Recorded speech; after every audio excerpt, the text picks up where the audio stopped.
Hey guys, welcome back to the channel. This is story about what if Naruto has Senju blood part 1. Before I start, please do support for more amazing content and comments for part 2. Do consider to subscribe my channel and share my video to your friends and check out the description as well. Let's start the video. Hiruzen Sarutobi was the longest running Hokage Konoha has ever had. He was trained by the Shodaime and Nidaime Hokages to take the mantle of Hokage after them. In his prime he was hailed as the Kami no Shinobi for his mastery of every shinobi discipline. His mere presence on the battlefield could cause opposing forces to retreat.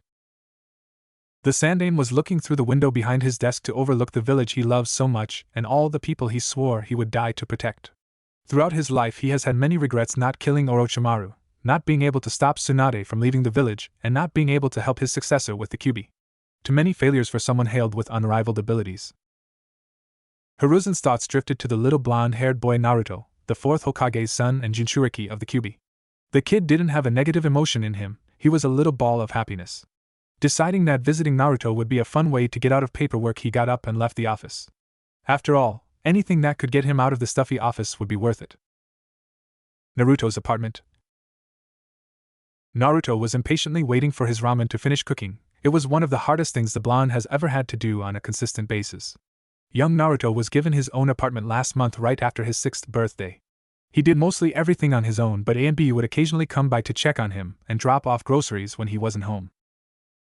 Naruto heard a knock on his door and perked up slightly. Surprised that someone would want to visit him, he opened the door. Old man. The Sandaime was the closest thing to a grandfather he has and one of the only people who was nice to him. The Sandaime let out a chuckle. Good to see you, Naruto-kun. How have you been?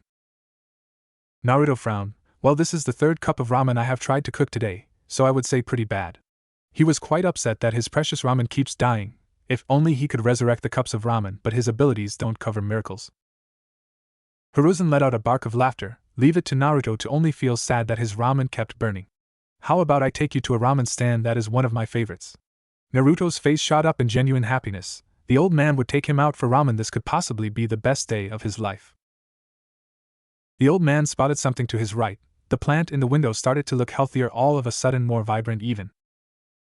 Uchiha compound. Sasuke Uchiha was eating a tomato with a smile on his face. His brother was going to start showing him shuriken jutsu today and he couldn't wait. With all of the A&B work his brother had been doing recently, they haven't had much time to do things together. It was hard on Sasuke as their father's expectations were based on his brother's accomplishments, and Sasuke didn't think he could live up to his genius older brother. Itachi walked into the compound with a purpose. He was given the invite into A&BU a few months ago, and was now being looked at for a captain position. It was an incredible honor to be invited into A&BU at the young age he was, but to be looked at for a captain position already. He was the talk of the village. Getting to his home, his mother was apparently out getting food and his father is still at the military police headquarters working, so it was just his brother waiting patiently. Hello Sasuke-kun, I'm really hungry. How about we get some lunch before we train? Itachi had been training for several hours today and really wanted some food, and it just so happened that Shursui showed him this really good ramen place last week. Sure, let's go, shouted Sasuke. He didn't really care, he was spending time with his brother. Ichiraku ramen. The Hokage and Naruto arrived to the ramen stand and quickly ordered some food. The owner is a nice old man named Tuchi, and his daughter Ayam was his assistant cook. They were really nice and invited Naruto to come back whenever he wanted to, much to the blonde's joy. 2 people entered the stand and sat next to them. They were both Uchiha if the symbol on their shirts were anything to go by. Itachi immediately bowed to the Hokage. Good to see you, Hokage-sama. This is my little brother Sasuke. Sasuke bowed respectfully like his mother taught him to. He was slightly intimidated by being in front of the village leader and strongest shinobi, but with his brother here he was slightly more calm. The Hokage nodded in greeting. Hello Itachi-kun and hello Sasuke-kun, this is my little friend Naruto-kun. The little bond waved his hand with ramen coming out of his mouth. Not caring in the slightest about manners with ramen this good in his mouth. Naruto finished his bowl and looked at Sasuke. So are you going to be joining the academy this year? Sasuke glanced at the blonde in surprise. Yes, how did you know? He's never seen this kid in his life. How'd he know he was going to the academy? Naruto shrugged. We look the same age and your brother has a headband. Sasuke then decided to boast about his brother. Yeah, my Ni-san's the best. He's already in A&BU and he's going to show me shuriken jutsu today. Itachi just shook his head. His brother loves to brag. Really? That is so cool. Naruto really wanted an older brother to show him stuff, but he tried to hide his sadness at his loneliness. The Sandaime looked at Naruto sadly, knowing what Naruto was thinking. It was apparent that the blonde was incredibly lonely. Unfortunately, he did all he could to help him with the time he had. Itachi thinking the same thing. Why don't you come along, Naruto-kun? Sasuke-kun could use a training partner, suggested Itachi. He remembered the red-headed lady that was pregnant and was best friends with his mother. He knew who Naruto's parents were, so he thought that the Kushina-san would like it if he helped Naruto out. Sasuke eyes shot to his brother. And I-san, are you sure? He didn't want to share his brother, especially with someone he just met. Itachi just nodded. Yes, training by yourself is fine, but everyone needs a partner. Naruto looks like he will be a good training partner, assured Itachi with a smile. Naruto's face lit up again just like before. The Hokage noticed that and looked outside across the road at a tree that looked like it was shaking. Really, Itachi, that would be awesome. I won't slow you two down, I promise, shouted Naruto with a salute. This was his chance to make a friend. The Hokage took his eyes off the tree to look at Itachi seriously. Thank you for helping him, Itachi-kun. Itachi bowed his head and paid for his and Sasuke's meal, then waved for Naruto to follow him. Naruto hugged the old man before following the two Uchiha out of the ramen stand. He could barely contain the excitement at the opportunity, both for training and for potential friendship. When they were gone, the Hokage looked down and thought, I'm not sure, but if it is what I think it is, then Naruto has something the village hasn't seen in nearly 60 years. I will need to contact Tenzo to see if Naruto is compatible. The question is how. Uchiha Training Ground. The Uchiha training grounds were quite large, mostly open fields with the Naka River running through each of them. Itachi was bringing Sasuke and Naruto to learn some basic shuriken jutsu and maybe activate their chakras. He didn't know where the day will go. Naruto and Sasuke were talking the whole way about how they would be better than each other. Sasuke was sure he would activate his chakra first, and Naruto said that he would first. Sasuke knew he would be better at shuriken jutsu, and Naruto said that he's better than Sasuke at everything. Both were arguing, and Itachi decided to clear his throat to get their attention. Okay, you two, we'll be practicing your accuracy, and we might open your chakra towards the end, instructed Itachi. He was amused at their attentiveness. Both of the future academy students looked quite focused. Itachi went through the basic motions of tossing shuriken, how they should stand and how their wrists should move, everything. Itachi gave both of them some shuriken to try themselves and directed them to a tree to aim at. Naruto and Sasuke let all of their shuriken go at the tree at the same time. Both of them were terrible as expected. None of the shuriken stayed in the tree, and most of them missed. Naruto and Sasuke dropped their heads in disappointment. They didn't think that they would be that bad. It was embarrassing after all that boasting. If Itachi was a lesser man, he would be laughing. But he's Itachi Uchiha, and Itachi Uchiha didn't laugh. But the twitch of his lips is a sign of his struggle. That was expected of your first try. Don't stop, keep practicing. That's how the afternoon went for the most part. Both Naruto and Sasuke would continue trying to hit the tree with shuriken. Itachi later decided that accessing their chakra would be a good way to end the day. He interrupted both of them, causing all the shuriken to miss, making them glare at him. Well, it's getting late. I think we should end the day with accessing both of your chakras. Both Naruto and Sasuke got determined fire in their eyes. Both looked to each other with determination. I bet I can beat you and open mine first, Sasuke. Sasuke, not one to be beaten, challenged right back. No way. I'm going to be first. Naruto and Sasuke start arguing back and forth. Then both of them started to beat on their stomachs and yell release over and over again. Itachi blinked a few times, then sweat dropped, clearing his throat, getting their attention. How is it you two think you access your chakra? Questioned Itachi. Both of the 6-year-olds looked at him confused. I thought you had to beat it out, Naruto said, and Sasuke nodded with Naruto's idea. Itachi just face-palmed. No. You need to use the Ram sign and concentrate deep inside and find your chakra, then pull it out. Itachi went on to further explain the process, and the two listened with extremely focused expressions. Naruto and Sasuke looked at each other. They sit on the ground and used the hand seal Itachi showed them, then concentrated. Sasuke seemed to find it first. Itachi was surprised at the amount. It's close to genin in size already. That was unheard of for a 6-year-old. Naruto was concentrating as hard as he can. He found the pull, but when he grabbed it to pull it out, pain erupted in his skull. He could feel everything around him, and he couldn't take it so suddenly. The trees were pulsing and he could feel the wind flow through the forests. The chakra presence of everyone in the village was well within his sensing range. Itachi and Sasuke were watching with wide eyes full of worry. Naruto was grabbing his head in pain and his chakra was fluctuating wildly. Naruto was trying to make the pain stop, but it wouldn't. It was getting worse with the more chakra that came out. After a few moments, several Anbu and the Sandaime Hokage arrive after feeling the chakra all the way from the Hokage's office. Hiruzen rushed over to Naruto to see if he was okay. "Itachi, what happened?" barked Hiruzen. Heads were going to roll if this was done maliciously.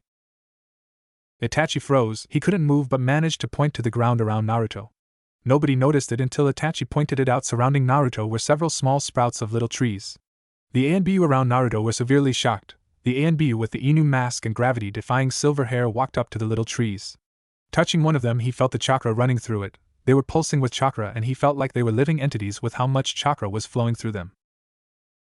Naruto finally passed out from the pain and chakra exhaustion. Hiruzen looked around and made sure to eye everyone seriously. "Not a word of this, any of you. Till I find out for sure what this is for sure." Nobody did anything other than nod. They wanted no part of the Sandaime's wrath if they could help it. Sasuke was worried for his new friend. One second he was fine, the next he was screaming in pain. "Is he going to be alright?" Sasuke asked shyly. The Hokage looked really serious and he was kinda scared. The Hokage's eyes softened at the scared little kid whose friend was just writhing in pain after something that should have been fun. "I'm sure he will be alright, Sasuke-kun.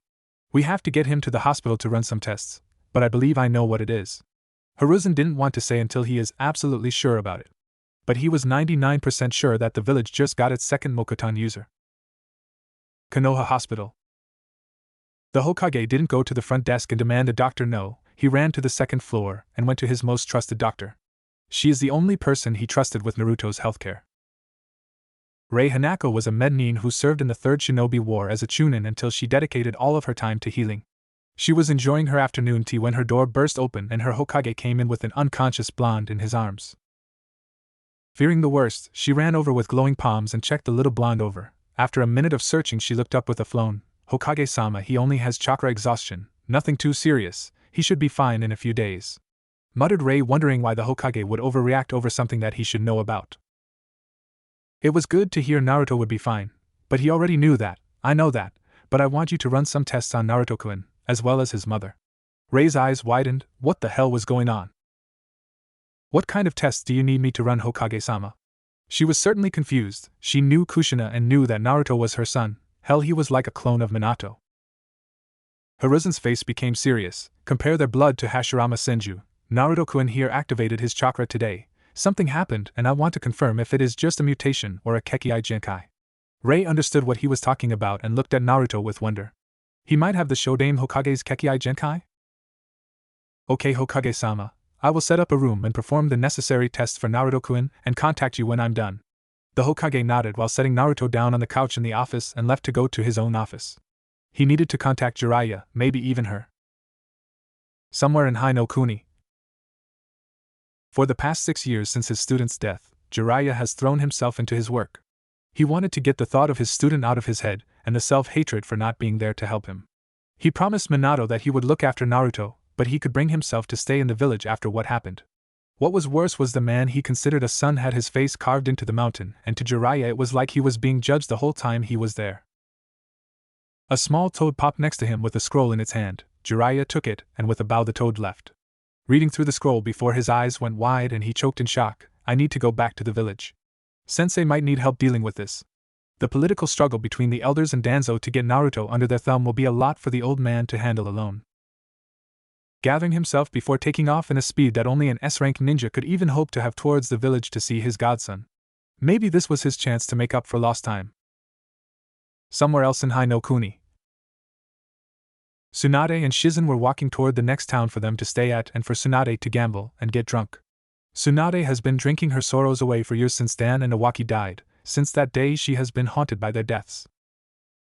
Tsunade was about to tell Shizen they should pick up the pace when a slug popped up in front of her. Surprised that her summons would contact her, she bent down and saw a scroll. Rolling her eyes that someone from that hellhole was contacting her, she opened the scroll and started froze at what the scroll said. She has someone left. She has a piece of her family that was still alive. She looked over to a Shizen. "Shizen, we're going to Konoha. There is someone there that we need to meet." Shizen couldn't believe what she was hearing. Her master wanted to go back home on her own volition. Taking the scroll from Tsunade and reading it over, she began to understand. There was a piece of her family that has emerged and Tsunade wasn't going to let them die like the others. Nodding to her master, they ran off toward the village at high speeds. 2 days later, Konoha Hospital, Rei's office. For the past 2 days, Rei has been running tests on Naruto's blood and testing it on some of the DNA Hashirama left behind in their records. All ninjas since the Shodaime Hokage established the hospital were required to have some blood on file so they can identify someone by their DNA if the body was too far gone. It made it so families would have closure and would know for sure that their loved one was truly gone rather than wondering. Rei found that Kushina had in fact been a descendant of Hashirama Senju somehow. That shocked Rei. Her friend was related to one of, if not the most powerful shinobi in history. Naruto's blood, however, was a match for Hashirama, but there was something in both of their DNA that was similar to each other. This allowed them to unlock their Kekkei Genkai. It was like the two of them were connected in a way different from just being family, almost to the level of the soul perhaps. She left to go notify the Hokage. Hokage's office. Hiruzen was hoping that Jiraiya would make it back before the tests were done on Naruto. He was sad that Tsunade didn't even send a message back to him. He was hoping that a real family member would make Tsunade get out of her self-imposed exile. But she never even replied, so maybe she was truly too far gone. Rei knocked on the Hokage's office door and entered when the Hokage called out to her. She bowed before the Hokage respectfully. Hokage-sama, the tests are done, and the window behind the Hokage opened and the Toad Sage let himself in with an easy grin on his face. Sorry for interrupting, but someone is on her way and we should get ready. Jiraiya's face became serious. He felt Tsunade coming to the village and hoped that something bad hasn't happened for her to need to rush home. Hiruzen's eyes widened for a second, so she didn't reply because she was coming herself. She is? Well, that would be because I sent her the same message that I sent to you, hoping that she would come home to the last remnants of her family, said the Sandaime before taking out his pipe to begin to soothe his nerves. Jiraiya's face became hopeful. He has been trying to get Tsunade to come home for years. Well, she should be here any minute. Feeling the chakra of a certain Senju, they waited for her to enter the office. Tsunade was surprised that she wasn't stopped more on the way to the Hokage's office. She guessed that everyone either knew who she was or that they didn't want to get in her way. She didn't exactly have the most inviting aura right now. Entering the office to see a doctor, her teammate and sensei looking at her, and a huffing Shizen behind her. Tsunade was going at a very fast pace since she received the message, and Shizen wasn't at the same stamina level of her master, so her lungs were currently lecturing her about her cardio neglect. Okay, what is this I hear about Naruto Uzumaki being related to Aji-san and awakening his Kekkei Genkai? And where is he? Asked Tsunade. She wasn't going to be placated until she was answered, so her expression stayed serious as she glared at the occupants of the office. Yes, well, thank you for coming, Tsunade-chan, Shizen-chan. I was about to hear from Rei here the results of the tests she has been running for the past few days that Naruto has been unconscious, said Hiruzen. He took several puffs of his pipe as he looked over his office, and the waves of nostalgia hit him hard. How many years had it been since so many members of Team Hiruzen were in the same room? Tsunade was thinking that nobody else would be doing tests on Naruto while she was here. Who knows what they were really doing? Likely trying to harvest his genes to build some super wood-using army. It wouldn't be the first time, she thought humorlessly. That was another reason she stayed away from the village, after learning of the tests they were doing on Senju DNA, like it wasn't from a person but a test subject. Well, what are the results? Asked Tsunade, almost fearing the results. Rei cleared her throat. I tested the blood of his mother Kushina Uzumaki and his own with Hashirama Senju. It appears that Kushina was a direct descendant of Hashirama-sama and Mito-sama. Naruto shares something with Hashirama-sama other than blood, being that they both have awakened the Kekkei Genkai Mokuton. She didn't bother telling them about the other connection since she couldn't really tell what it was and they had enough facts on their plates than some crackpot theory that would only complicate things further. Tsunade was completely shocked. She has just found out that she had a nephew that has awakened her grandfather's Kekkei Genkai. She looked to her sensei with pleading eyes. Where is he? She all but demanded. He's in the hospital. I think awakening his Kekkei Genkai was too much for the little guy to handle and exhausted all of his chakra when he activated it for the first time, Rei reported. Hiruzen nodded. How about we go and visit him then? Tsunade, what do you plan on doing with him while you're here? He was curious of his student's intentions with his surrogate grandson. Tsunade looked back from the doorway at her sensei. I will make sure that I won't lose another one. I'll make sure this time. Let's go, Shizen. She and Shizen left to head towards the hospital with purpose. They were going to add one more to their little family. The Hokage got up from his seat to go to Naruto's room. This certainly is an interesting development. I hope she will stay because Naruto can't leave the village. Jiraiya just nodded and followed his sensei out. He too hoped for that.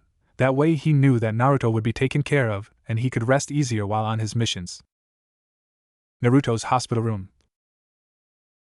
Naruto's eyes opened slowly. He had a killer headache and was confused about where he was.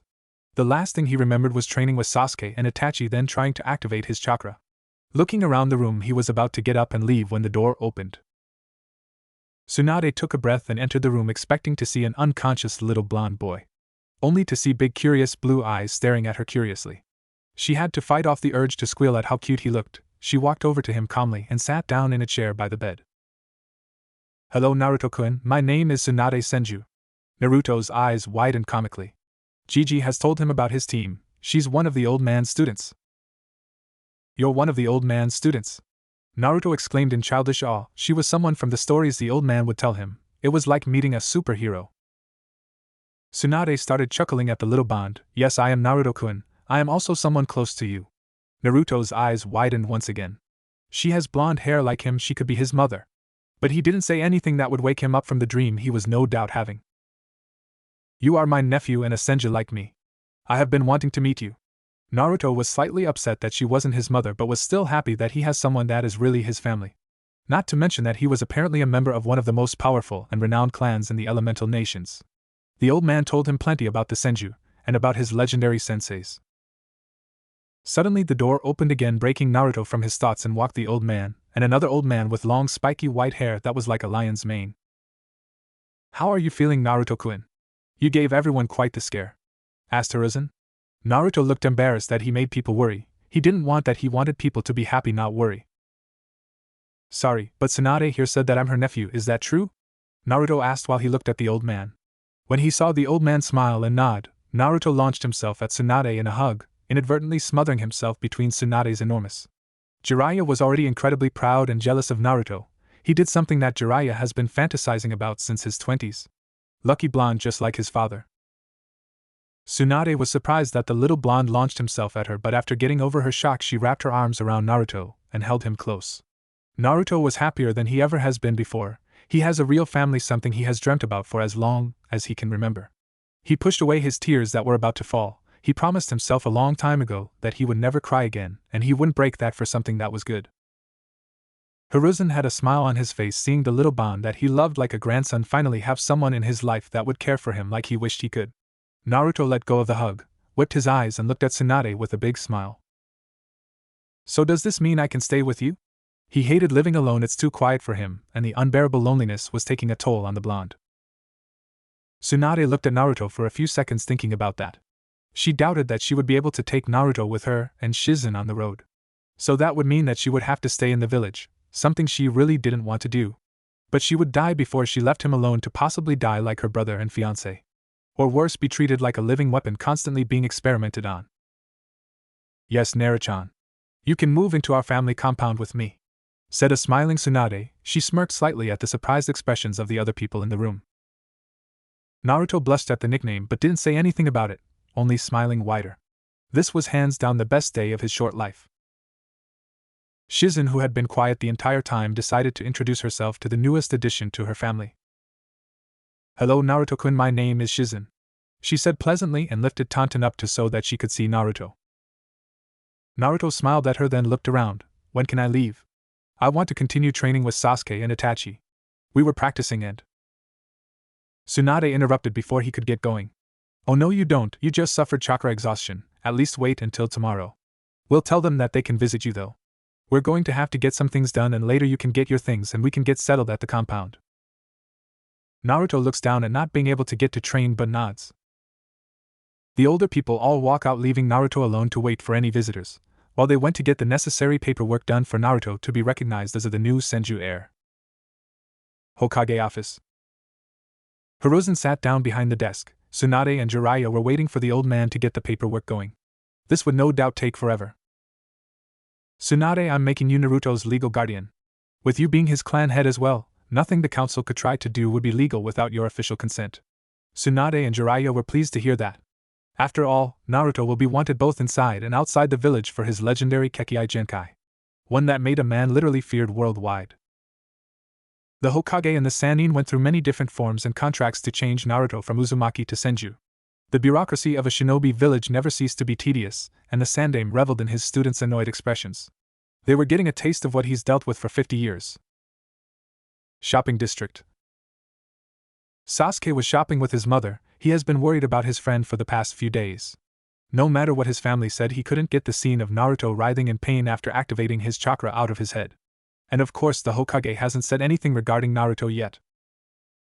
Suddenly an ANBU popped up in front of Sasuke and his mother, making Sasuke jolt in surprise. Mikoto-sama. Hokage-sama wanted to notify you that Naruto has woken up and is allowed to have visitors at the hospital.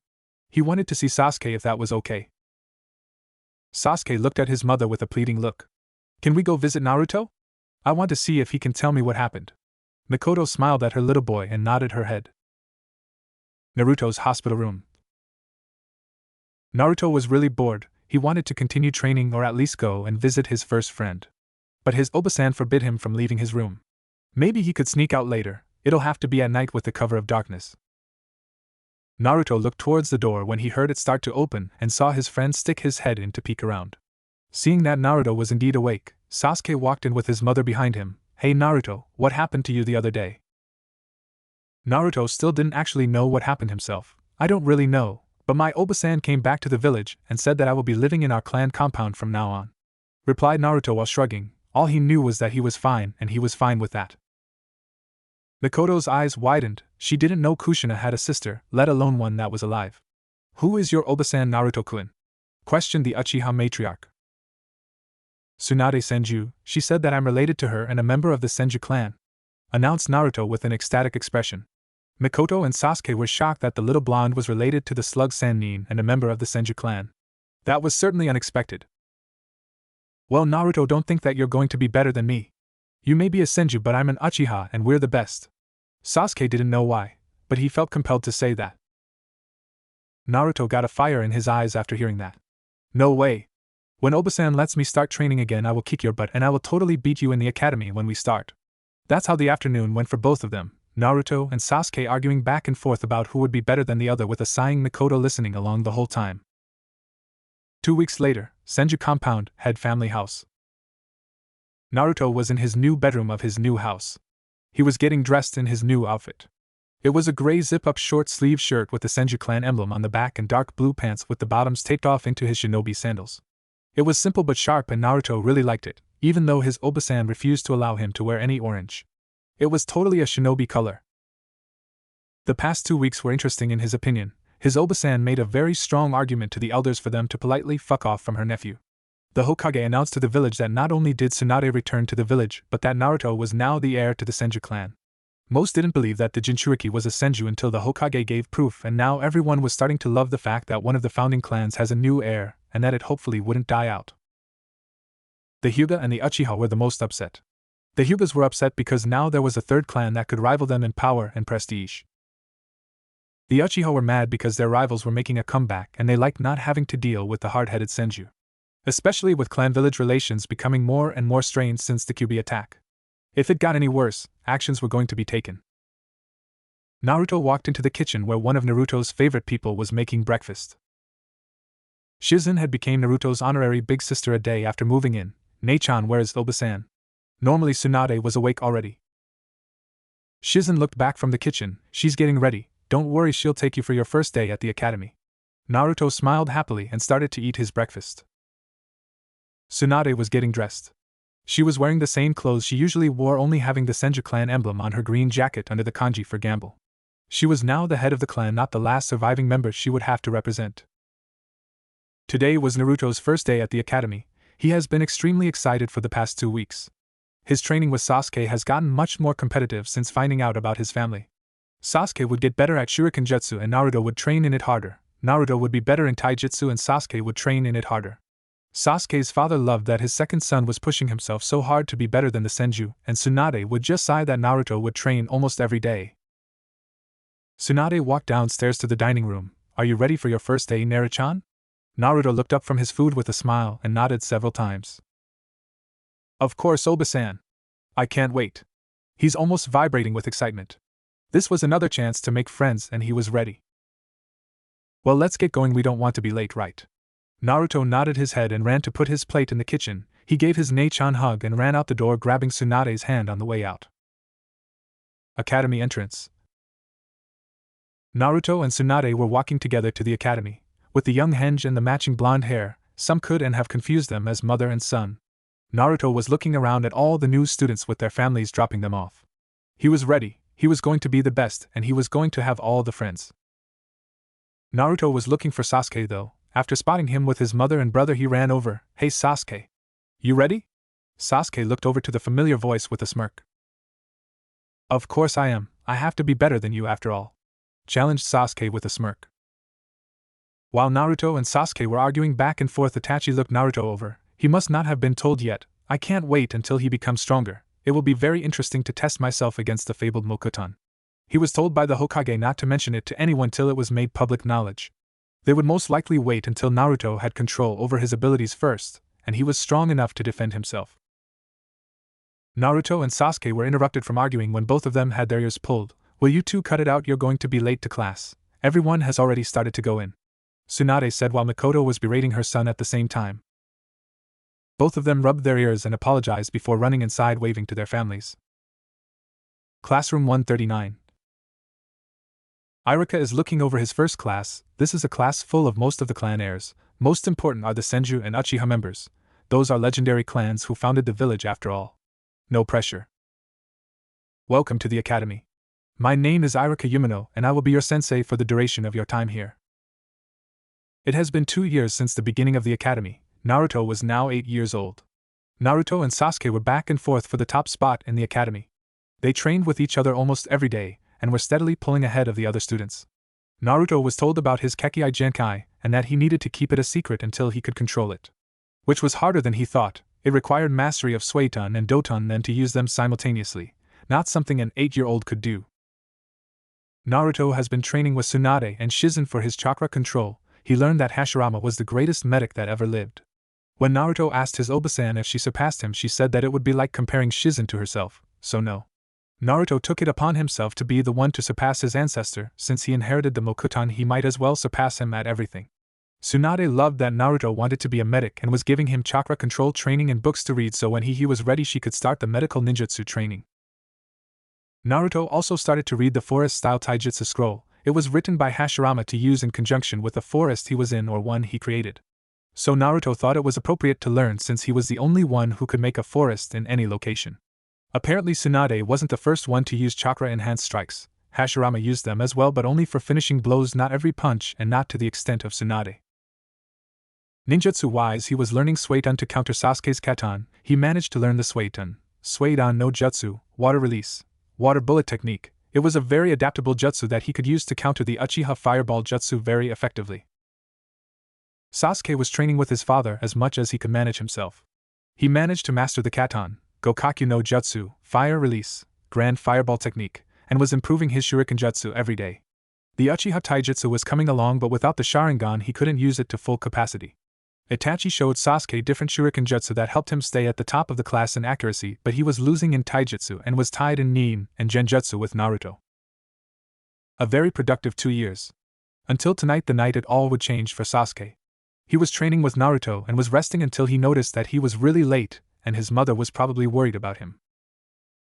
Arriving to the Uchiha compound, it looked empty. It lacked any light or warmth he was used to when he got home. Running to his house, he noticed that all the lights were off and that he heard something collapse upstairs. Sasuke ran up to see what the noise was. Sasuke opened the door to find both of his parents dead with his Enai-san behind them. Enai-san. What happened? Why are they dead? What's going on? Sasuke didn't like the look in Itachi's eyes. I killed them all. Everyone in the clan is dead except for the 2 of us, Itachi said coldly and monotonously. His eyes were completely dead as he stared at his younger brother. Sasuke visibly flinched. You did what? Why? I wanted to test my strength. It turned out that I was right. The clan was weak and they went down with a pathetic ease. Itachi was starting to move forward. Sasuke was frozen, he didn't know what to do. Itachi grabbed his shirt and picked him up to eye level. There are eyes in our clan that only the best of the very best could hope to awaken. They are called the Mangekyo Sharingan. To awaken them you need to kill your best friend. You need to live in hatred. Only with hatred can you hope to gain the power to stand before me. Use your hatred, and when you possess the same eyes as mine, come before me. Itachi was starting to sound even more crazy by the end of his speech. Sasuke was shaking like a leaf and he was crying. All of it was too much to take in for the child. I want to show you something. It will help you gain hatred. Itachi closed his eyes for a second. When he opened them, they were a Sharingan that was in a shuriken pattern rather than the typical Tomos. He looked into Sasuke's eyes. "Tsukuyami," he muttered, and the world around them changed. Sasuke was forced to watch Itachi murder his clan, his family, over and over again for 72 hours straight. When it ended, his eyes were glazed over and he collapsed. Itachi turned away, dropping the genjutsu around his face and wiping his tears before whispering how sorry he was before leaving silently. Next day, Konoha Hospital. Sasuke was admitted to the hospital, but the doctors couldn't figure out how to awaken him from the coma he was in. Tsunade and Shizen were on their way to see if they could help with a shell-shocked Naruto following behind them slowly. "Oba-san, did he really kill them all?" Naruto couldn't wrap his head around killing your own family. He would die for his Oba-san and Nei-chan in a second. Tsunade's eyes softened. Yes, Naruto-chan, he did. Only Sasuke-kun survived. She knew how much he liked going over to the Uchihas. Mikoto was a really nice woman. She would always cook for the both of them after their training and treated Naruto like a third son despite being a Senju. In Tsunade's book, that was worthy of praise, as she has met many Uchiha that resented her for her clan name. Naruto just nodded and made sure to be there for Sasuke, their friends, and he shouldn't be alone after losing all of his family in one night. Tsunade and Shizen walked into Sasuke's room with Naruto trailing behind them. "I'm going to check him over. Shizen, bring me that clipboard." "Naruto, go take a seat," ordered Tsunade. Naruto just sat in silence watching as Tsunade went over different things. Tsunade then put her hand on Sasuke's forehead for a second, then nodded to herself.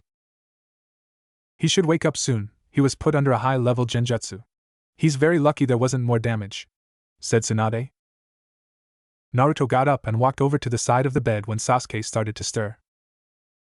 Sasuke's vision was blurry, and he made out two blonde shapes over his head before his vision cleared and it noticed that it was Naruto and Tsunade.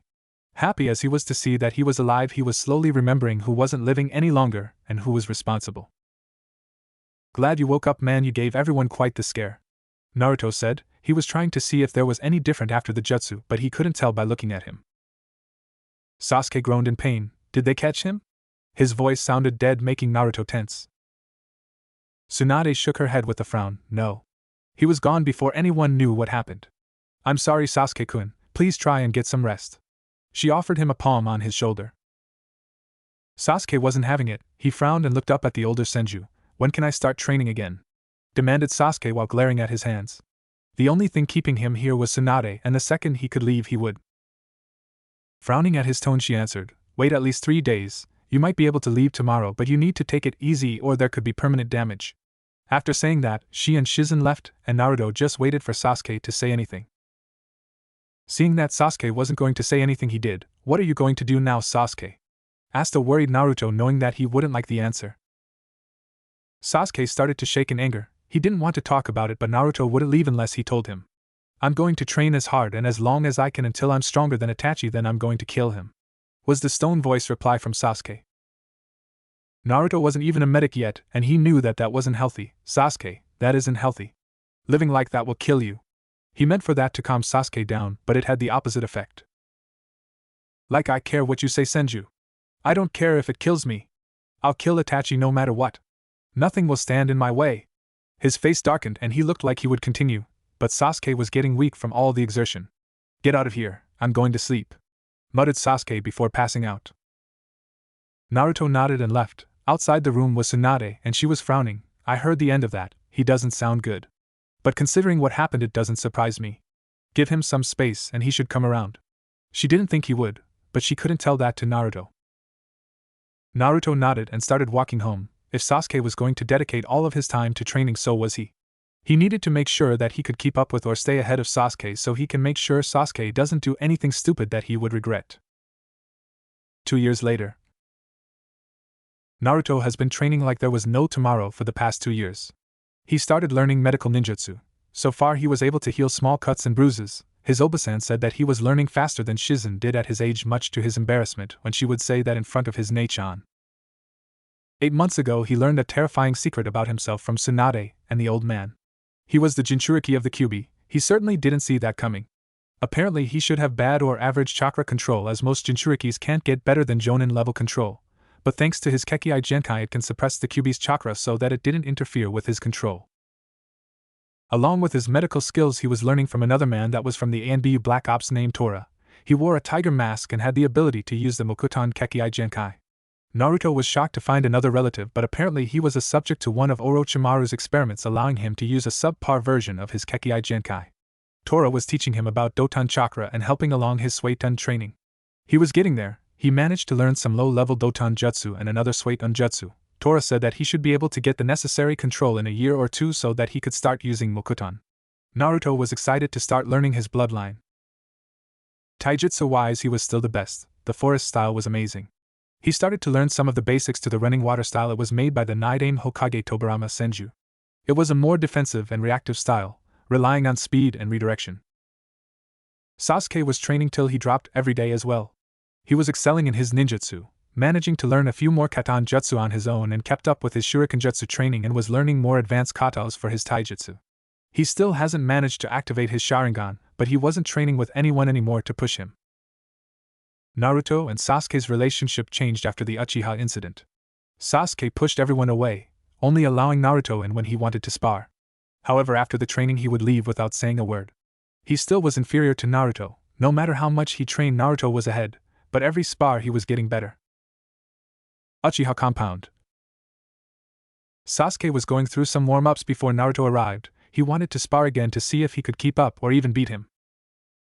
Naruto walked into the open area and frowned. He was hoping to get Sasuke to slowly open back up, but whenever he tried to talk to Sasuke he would close back up, even worse, lash out in anger, regressing further. Whenever you're ready, Sasuke, challenged Naruto. It was the only time he felt like Sasuke was his old self when they were sparring. They both got into their stance. A leaf floated between them, and when it was out of sight they rushed forward. Sasuke was always the one to go on the offense first, throwing a punch to Naruto's stomach. Naruto redirected the punch and tried to kick Sasuke in the side. Sasuke flipped over Naruto and threw a handful of shuriken at the blonde. Naruto took out a kunai to deflect all the shuriken, only for a huge fireball to come into his vision from his side. Sasuke watched the fireball impact Naruto with anticipation. He was looking around the training ground for Naruto. The blonde shot up from under him and grabbed his ankles. Sasuke was waiting for this to happen and jumped away while flying through hand seals. Naruto went through 3 seals quicker, however. Suiton no Jutsu, water release, water bullet technique. Naruto released a torrent of water at Sasuke, who was nailed in the chest by the powerful blast of liquid. Naruto blurred over to Sasuke, who was tumbling back from the onslaught of the Suiton Jutsu. Sasuke shook his head from the tumble and looked up to see a kunai pointed at his throat. "I give," grumbled Sasuke. Naruto smiled. "That was good. Want to get some lunch, Sasuke?" "My treat." Naruto always offered food even if he was beaten. He wanted his friend to get out of his depression and was willing to be shot down 100 times if it meant he would succeed on the 101st. Sasuke looked at Naruto for a second before shrugging and led a surprised Naruto out of the compound to the only place they, Naruto, liked to eat. Ichiraku ramen. After ordering their food, Naruto looked over at Sasuke. "I'm glad that you came with me," smiled Naruto. He was slowly chipping away at the cold exterior of his best friend. Sasuke just grunted. He wanted to eat, and Naruto was one of the few people he could tolerate. Most would either tell them how sorry they were or treated him like some fragile piece of glass. Out of all the people his age, Naruto was the only person he respected, and most of the time the person he hated the most. Naruto was the one to constantly remind him that he wasn't strong enough to go after Itachi during their spars. His progress was fast, but not nearly fast enough for his liking. "Well, Naruto, you're paying." Naruto just nodded with a smile. He didn't want to push Sasuke to talk more than he felt he should or make him angry by trying to be there for him for anything. It was progress overall. Naruto and Sasuke just ate and went their separate ways with no more words. None were needed between them. Senju Compound. Naruto arrived to his usual training ground in his family's compound. He was going through his taijutsu stances when he noticed that Tsunade was there looking at him with a glint in her eye. "Well, Naruto-chan, how about we get some work in? You finished the water walking, now it's time to try one of my favorites. I want you to make a kunai spin over your hand, then you will have to balance it over a finger. After that the real fun begins. We put the kunai in the ground point up, and you have to balance yourself over it." Towards the end, Tsunade had an evil grin spread across her face. She really liked to push the chakra control training to the extreme. He took a breath before he took out a kunai and got to work. What Naruto didn't know was that he was about to reach the level of control that would be required to push the last levels of his nature transformation training. Tora would start him next week on them, so he could hopefully get started on his Mokuton in a few months. 3 months later. Naruto, Tora and Tsunade were in the Senju training ground. Tora was instructing Naruto on a new clone jutsu without telling him exactly what kind of clone it was. Naruto backed up a few feet and went through 3 seals trying to do the jutsu. Nothing. Keep trying, it's a difficult jutsu. Tora instructed. Naruto went through the seals and kept trying over and over. After about 30 minutes he was about to give up for the day. Taking a breath and going through the seals once again, he concentrated on the flow of chakra. Naruto then felt a pull on the back of his neck. Turning around he noticed that he wasn't the only Naruto in the training ground anymore. Congratulations, you have successfully managed the Moku Bunshin no Jutsu, with clone technique. Tora was smiling behind his mask, not that anyone could see it. Tsunade clapped her hands with a smile and scooped Naruto up in a hug, smothering him between her enormous. Shizen was shaking her head with a smile. Tora waited for Tsunade to drop Naruto, who had a solid blush from his Obasan's excited hug. She really liked to do that. Okay Naruto. Now that you have successfully used your first Mokuton Jutsu, we can start training your control over the element. Tora was sure that hidden in the compound were the training scrolls the Shodaime Hokage made when he was learning his Kekkei Genkai, but until they found them he would have to settle for Tora's training methods. Naruto got an excited grin on his face. He couldn't wait to start creating forests at will or making enormous statues with his Kekkei Genkai. 2 years later, age 12. Naruto was on his way to the academy. It was the day of the exam and he was excited to start his life as a shinobi. His training has been quite fruitful these past 2 years. Tsunade has been upping the medical ninjutsu training ever since his control got to her liking. His Shozen Jutsu, Mystic Palm technique, was very good. He was able to heal all of the training injuries he received and has been following Tsunade and Shizen around the hospital to get more experience. It was quite exhausting, but rewarding when he succeeded in helping someone in need. Naruto has been trying to perfect his forest-style taijutsu. It has been coming along quite well. He was untouchable in taijutsu by anyone in other than Sasuke, who activated his Sharingan a few weeks ago after one of their more violent spars when Naruto didn't hold back much.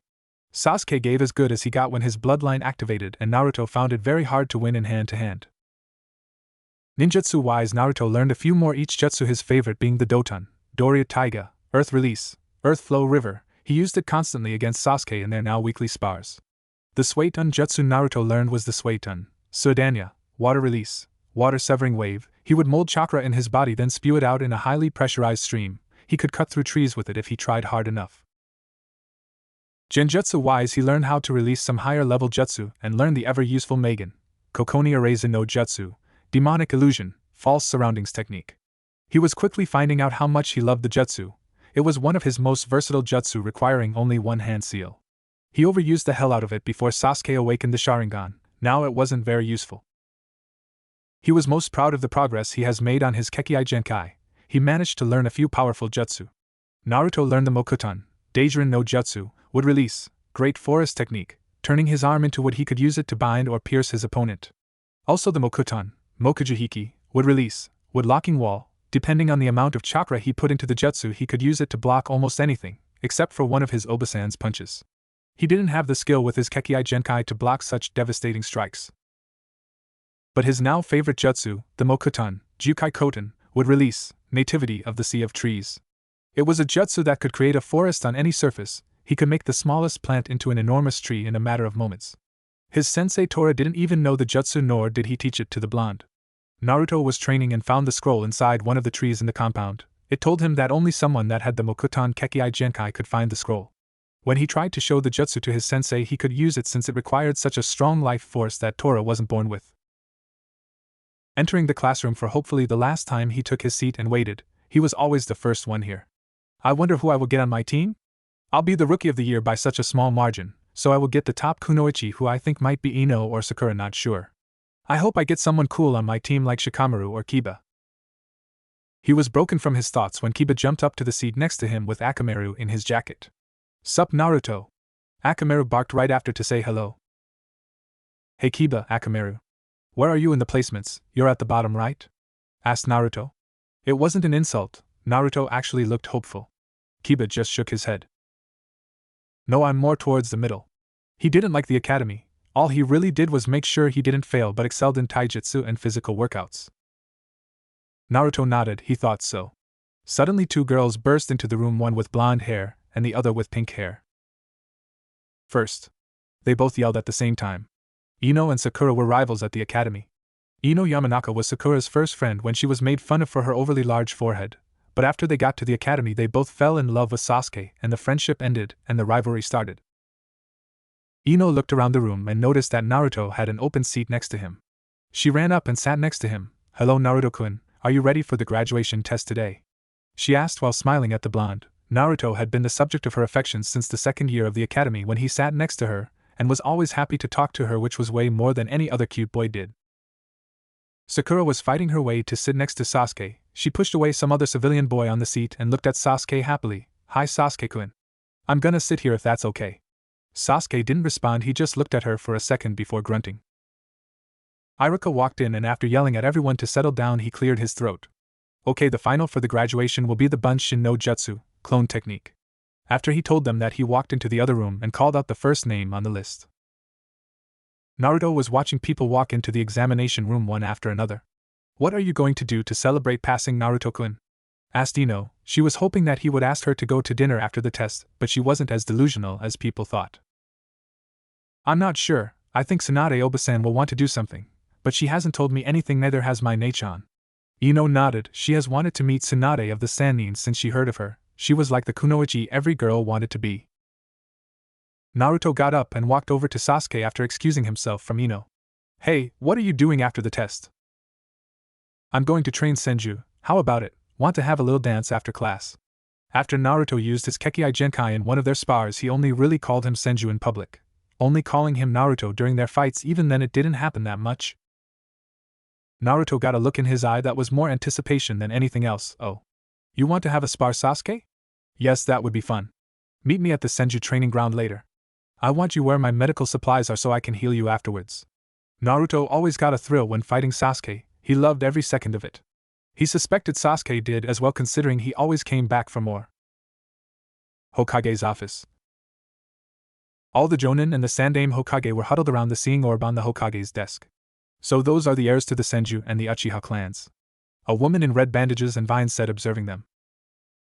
"Yes, that is Naruto-kun and Sasuke-kun. They are both incredibly talented," the Hokage said after taking a puff from his pipe. Senju Naruto, a silver-haired Jonin, thought to himself, looking over the blonde who was looking like he was about to break out in a fight with the Uchiha. "As you can see, Naruto-kun and Sasuke-kun have their family's rivalry. With Naruto being at the top, my plan for having them both together had to be changed since it would be unbalanced." The Hokage continued to watch until the rest were called to take the test, answering any of the Jonin's questions when they came up. Testing room. Naruto walked into the room and saw that Iruka-sensei and Mizuki-sensei were sitting behind a desk with a bunch of headbands on it. "Okay Naruto, please perform the Bunshin no Jutsu, clone technique," Iruka instructed. Naruto nodded and went through the seals. A perfect clone puffed next to him. Both of the instructors nodded. "Congratulations Naruto, you pass. Come and take your headband." Naruto couldn't keep the grin off his face, taking the headband and tying it around his forehead before walking out of the room. Everyone missed the dark look that passed over Mizuki's face. Naruto walked back into the classroom with his headband on. Ino smiled at him happily. "Amazing Naruto, but it was kind of expected, right? You are at the top after all." Naruto smiled at her. "Same can be said to you. Good luck Ino." "Do you want me to wait for you?" asked Naruto. Ino's face lit up after hearing that. "Sure Naruto-kun, we can get some lunch afterwards to celebrate."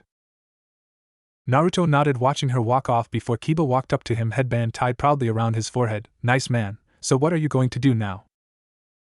"I'm going to go to lunch with Ino. Want to come?" asked Naruto. He clearly didn't get the reason Ino was so excited to go to lunch, but Kiba had a grin on his face. "No, I'm going to celebrate with my mom and sis." "Enjoy." Kiba's sly comment went over the blonde's head. Naruto just shrugged. When he saw a happy Ino with a headband tied around her waist, he walked up to her. "Good job Ino, let's go get some lunch." Ino and Naruto walked out of the academy to see parents congratulating their children who passed. Naruto and Ino walked through and noticed that Tsunade and Shizen were waiting. "Obasan, Nei-chan!" shouted Naruto, waving at them to get their attention. Tsunade and Shizen walked over to their little blonde. Shizen got an evil look in her eye when she noticed Ino. Tsunade was giving another smothering hug to Naruto, much to his embarrassment, either of them noticing all the jealous looks Naruto was getting, or the angry looks the wives were giving the men who were starring. When she let Naruto down, she gave him a kiss on the forehead. Naruto's face went beet red in embarrassment, making Tsunade chuckle. Shizen decided to interrupt at that point. Congratulations, Naruto-kun. Who is this cutie? Is she your girlfriend? Noticing the blush that appeared on Naruto's face and hopeful look that Ino was trying to hold back, she smirked even more. No, Nei-chan, we are friends. We're going to get some lunch. Do you guys want to come? Tsunade looked like she was going to accept only for Shizen to stop her. Go ahead, Naruto-kun, I'm sure you and Ino-chan will have a good time. Tsunade frowned but then smirked when she understood what Shizen was trying to do. While Naruto and Ino were walking off, someone shouted from behind them. Ino-hime! They both stopped and turned around. Running up was an older male version of Ino. Naruto noted that he was from the original Ino Shikacho team, and must be her father. Daddy? Ino was scooped up into a big hug from her father. Congratulations, Haim. Who are you and what are you doing with Ino? Glared Inoichi. He didn't want any boy near his daughter, much less a boy her age. Naruto didn't know why, but he was suddenly very nervous. I'm Naruto Senju, Yamanaka-sama. Bowing politely like his Nei-chan taught him. Tsunade didn't care if he had manners herself, but Shizen was adamant in that he wouldn't behave like her master. Inoichi was eyeing the kid seriously as if having a mental debate. I'm Inoichi Yamanaka, where are you two going? He wanted to know if he was going to have to destroy the mind of a young Senju or not. Ino decided that enough was enough at that point. Daddy? We are going to lunch. I'll be home right after, I promise. Inoichi immediately stopped and looked at his princess before nodding, eyeing Naruto one last time before leaving in a swirl of leaves. Sorry, Naruto-kun, where do you want to go? Naruto just grinned and took her by the hand before running off. Ichiraku ramen? Naruto ordered his food, then looked at Ino expectantly. I will have one chicken ramen. Naruto looked at her with a frown. You should have gotten the large. Trust me, this is the best food in the village, assured Naruto. I can't eat that much of this stuff, it's really bad for you, scoffed Ino. Ramen was mostly salt. That was the best meal for a girl hoping to keep her figure. Don't worry, you won't get a bad figure. My Oba-san eats here with me all the time and you see how she looks. She is still probably the most beautiful kunoichi alive right now. Tsunade may be his aunt, but Naruto loved and treated her like she was his mother. So he liked to brag about her, and he liked to pretend that she thought that way about him too. Ino froze at that. She eats. I will definitely eat here more often. She was still young, but she wanted to have a sizable bust like Tsunade, and if she could eat here and have a killer figure like that, then she would follow her example. Maybe eating such things was the secret to developing such a sizable bust. Walking out of the stand, Naruto was laughing at the stuffed Ino. So 3 bowls? Congratulations on entering the world of ramen lovers, congratulated Naruto. Ino grumbled to herself. She didn't like that she found the food absolutely delicious but wouldn't lie to herself and say that the food wasn't good. Well, bye Ino, thanks for coming with me, said Naruto before he was about to walk off. Ino smiled. I wouldn't mind doing it again sometime if you want.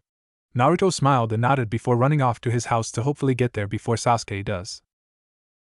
Senju compound. Naruto was stretching when he heard someone enter the training ground. Ready to lose, Sasuke?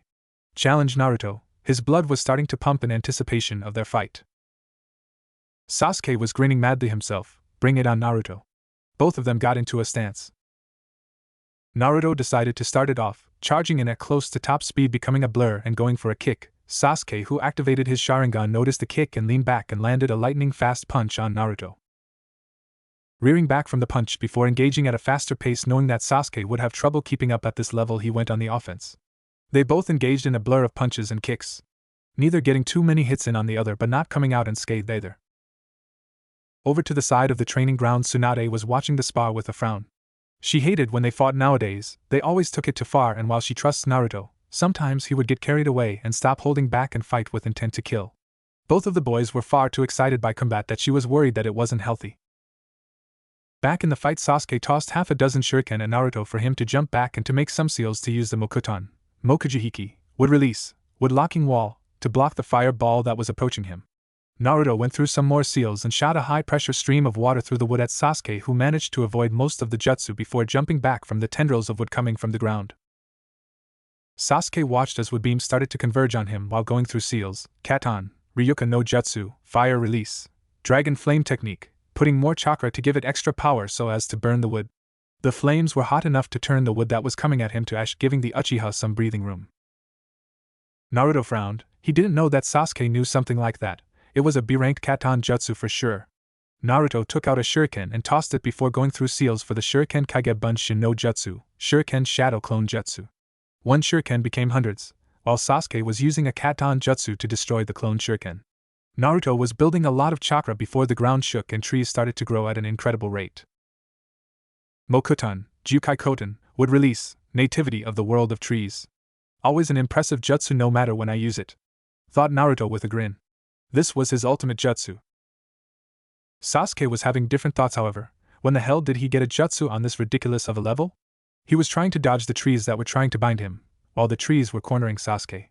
Naruto was jumping around the trees trying to get towards the top, charging his fist with chakra. Sasuke was grabbed by the ankle and it was over.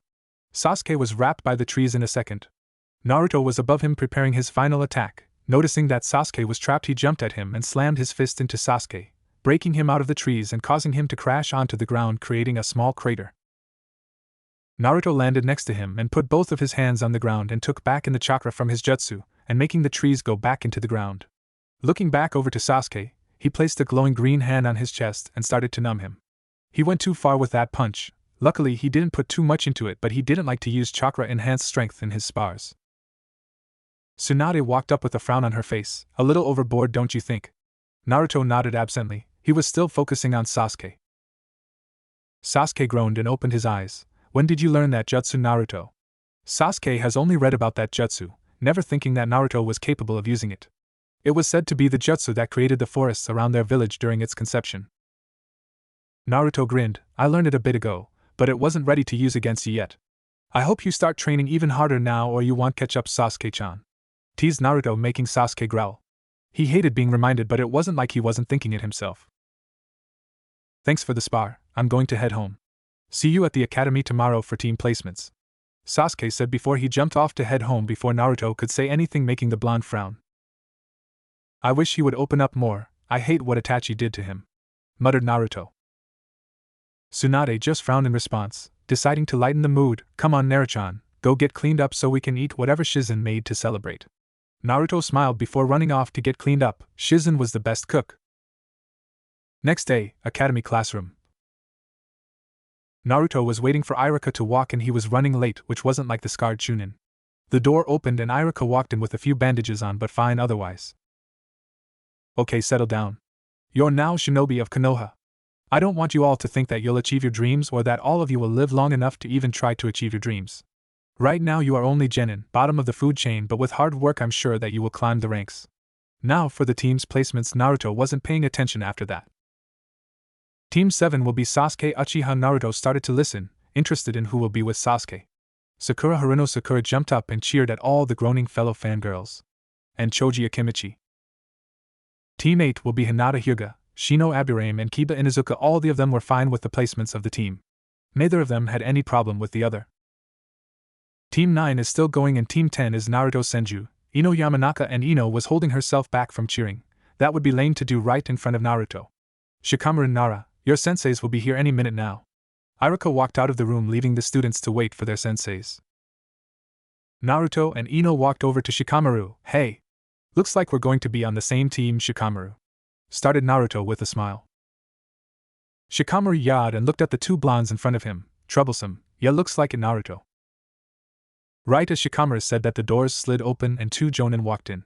One was a grinning woman with purple hair and a pineapple-like ponytail and a light brown trench coat. The male jonin was in the standard jonin attire with a black short-sleeved shirt instead of the long-sleeved blue shirt that was normal. Team 8, come with me, the woman said. Team 10, let's go, the male jonin said. Naruto, Ino and Shikamaru followed silently until they noticed that they were in a barbecue restaurant. The jonin led them to a booth. Then, well, have a seat. Why don't we start off with an introduction? Names, likes, dislikes, goals, hobbies, whatever you like. The three of them nodded quietly. Why don't you go first, sensei? Ino didn't even know the guy's name. The man nodded while lighting a cigarette and taking a puff. I'm Asuma Sarutobi. My likes are smoking and shogi. Dislikes are when people tell me to stop smoking, and my goals, I guess, to settle down with a family. Now you first, Drowsy.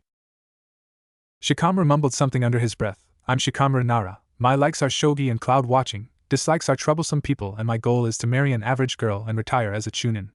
Asuma chuckled while Ino and Naruto's sweat dropped. Ino cleared her throat and started talking without being prompted. I'm Ino Yamanaka. My likes are flowers and dislikes are lazy people shooting Shikamaru a glare, making him mutter something about troublesome blondes. Goals are to surpass my father's skills with our clan's jutsu. Finished Ino, nodding her head happy with her introduction. Asuma gestured to Naruto. I'm Naruto Senju. I like nature. My Obasan Neichan dislikes are people who judge before they meet someone. Goals are to surpass my ancestors and become the Hokage. Asuma looked them over. He had a lazy Nara, a Yamanaka princess, and a Senju prodigy. He liked the team, but they'll likely need a lot of work to work as a unit. Okay, you three. Tomorrow we'll have a test that will determine if you can become full-fledged genin. Seeing the confused looks, he elaborated. The academy test was to see if you had what it takes to become a genin. Meet me at Training Ground 10 tomorrow at 8 o'clock. All of them ate the meal and left to go home to prepare for the test tomorrow. Senju Compound, Training Fields. Naruto was working on his control over his Mokuton. He was making trees and trying to control more than one branch at a time with better precision. He decided to mold chakra into the tree to his right, but instead of it moving, it started to shake slightly and fight him for control. Naruto stopped what he was doing and looked over at the tree, walking up to it and putting his hand on it to feel the core. There was chakra already flowing through it, not his nor Tora-sensei's, but it was familiar for some reason. Making the snake seal and concentrating on the tree, Naruto started to mold chakra to overpower the dormant chakra in the tree. His chakra levels were slowly rising higher and higher. Hokage's office. Tsunade and the Hokage were discussing the matter of whether or not Naruto should be allowed to use his Kekkai Genkai in the field now that he was a genin. What I'm saying, sensei, is the Mokuton is his greatest weapon right now, and it is his birthright to use. Not to mention the last Uchiha, since he's the last user of his family's Kekkai Genkai, should he not be allowed to use his Sharingan? Tsunade made an excellent point. Sasuke was going to be sought after for his now endangered Kekkai Genkai, so Naruto should be allowed to use his power if he wanted to. That makes a surprisingly good amount of sense. We both of them looked towards the Senju compound where they felt Naruto's chakra, which was flaring quite highly. Both exchanged looks before leaving to see what the commotion was. Senju compound, training fields. Naruto was so focused on his task of overpowering the dormant chakra he didn't notice that the Hokage and Tsunade arrived behind him with confused expressions. Naruto kept raising his chakra levels higher and higher. He was starting to glow with an orangish-yellow aura of chakra. Tsunade was about to walk forward to see what was wrong but was stopped by Hiruzen. He wanted to see what exactly Naruto was trying to do uninterrupted. The tree was shaking wildly and Naruto felt it was about to give, so he put all of his power into the tree, every ounce of it. The Hokage and Tsunade were shocked that Naruto's chakra was so strong already. The tree in front of Naruto finally started to open and out popped a large scroll that was the size of the scroll of seals. Naruto felt woozy and was swaying before falling to the ground and almost passed out. Both the Hokage and Tsunade rushed over to the fallen blonde. Tsunade started to check over Naruto, while the Sandaime inspected the seal. This must have been left here by Hashirama-sensei, just like that jutsu Naruto found a few weeks ago, but this required much more chakra and control of the Mokuton that the other tree did. Hashirama-sama must have made it so someone could only access the scrolls should the person have the necessary strength and control to use what lies within them. The man known as the professor deduced almost instantly. Tsunade kept checking over Naruto until he started to stir. I'm fine, Ka-chan, I'm up. A drowsy Naruto muttered, making Tsunade freeze. She kept looking at Naruto with a wide-eyed expression. She has heard some people say that they look similar with the hair color and skin tone, plus with her hinge up she looked around the age of Kushina. But to hear Naruto call her that, even if he was drowsy, it shocked her. But what shocked her more was that she liked being called his mother. She certainly treated and loved him like a son. Naruto shook his head, not knowing what he said or that it caused such a storm of emotions inside his aunt. Man, I have never used that much power in something before, it was exhausting. Naruto said loud enough that the Hokage and Tsunade were brought out of their thoughts. How are you feeling, Naruto-kun? The Hokage asked. Judging from the fact that Naruto was standing up, he was sure the boy was fine. Well, I didn't think that I would need to use so much chakra, but I'm curious to look inside of the scroll. Naruto went over to the scroll and opened it. There was a complex seal in the first part that started to glow. They weren't expecting to see a smoke pop up and to hear coughing. The three watching were looking at the smoke with wide eyes. Man, I didn't expect there to be so much smoke. I should tell Toby to fix that. The smoke cleared to reveal the Shodaime Hokage in all his glory. He was over 6 feet tall with long black hair that went to his middle back. He wore mesh armor under a black fur-fitting suit and red armor over that. None of the three could even speak. They were trying to gain their motor functions so they could pick up their jaws. It was incredible to see such a legend before their eyes. Hey! Hiruzen! Good to see you! Man, you look like really old! Hashirama exclaimed in a booming voice that shocked Naruto. He didn't think someone as renowned as the Shodaime Hokage to be so exuberant. Hashirama-sensei, how, what? Hiruzen eloquently asked. He missed his senseis so much, and to see one of them after so many years was truly a treat. Hashirama laughed at his shocked student. Well, this is one of my scrolls I put throughout the compound, so if someone awakened my Mokuton I could at least meet them. Hashirama looked around and stopped on Tsunade. Tsunade-chan, is that really you? Tsunade definitely grew up. Hashirama was surprised that his little princess was so, how should he put it, developed. Tsunade almost started to cry at seeing her grandfather after so long. It is Aji-san. How are you here right now? You have been dead for over 50 years. Hashirama's eyes widened after hearing that. 50 years? Wow, wait, how was Tsunade so young? Concentrating on her more, he felt some chakra surrounding her, so she was using a henge to look younger. I didn't think you were so vain that you would use a henge to look younger, but you are very beautiful, Tsune-chan. Tsunade blushed hearing that. Naruto decided that he was the only one left that wasn't introduced. Hello Hashirama-sama, my name is Naruto Senju. I was the one to open the tree to get the scroll, Naruto said while bowing politely. Hashirama ran up and picked him up like he was a baby and inspected him. Grinning wildly, he started to cheer and spin crazily. I was worried that nobody else would inherit my Kekkei Genkai. This is amazing, Naruto-kun, and to come so far so fast. You're almost to where I was at your age. Hashirama was really impressed, but he was almost the head of the Senju clan when he was a teenager. After Hashirama stopped the spinning, Naruto was sure that his neck was about to snap from the whiplash. So, I am nothing more than a Kage Bunshin no Jutsu, shadow clone technique. I don't have a long time, so I want to explain to you that this scroll is the techniques that someone who is capable of opening the tree would be able to use. None of them noticed that Hiruzen gave a small fist pump at being right. I will tell you that when you master this scroll it will lead you to the next one. I will tell you that there are, including this one, 3 scrolls throughout the compound, and the next one will have the rest of my jutsu. But the third one will have something else, something better. I'm sorry that I won't be there to help you learn this stuff since the other scrolls don't have any Kage Bunshin no Jutsu, shadow clone technique, so I apologize. Naruto was listening more intently than he ever has before. It wasn't every day that a dead ancestor was there to instruct you on your Kekkei Genkai that was thought to be lost, but you somehow have. So, the next scroll have the rest of your jutsu, but the third one has something even more powerful than your jutsu, or is it just the hardest to learn? Naruto asked. He was trying to get over the fact that there were 2 more scrolls left, and only one had jutsu in them. Hashirama nodded. I won't spoil it, but the third scroll requires complete peace and perfect control. It was vague, but Hashirama liked to be mysterious. Mito said it was amusing when he would do it to make fun of his brother who was the pinnacle of control. Tobirama would usually lose it and scold Hashirama for acting like a child before stomping away. Seeing as how I have said what I wanted to say, I would like to do something one last time. Hashirama put his hands in the snake's seal. The 3 watching started to look around at the surrounding forest. It was almost coming to life, or at least becoming younger. I'm using the Mokuton, Jukai Koten, would release, nativity of the Sea of Trees, to make the surrounding forest more vibrant and my old training ground less dark.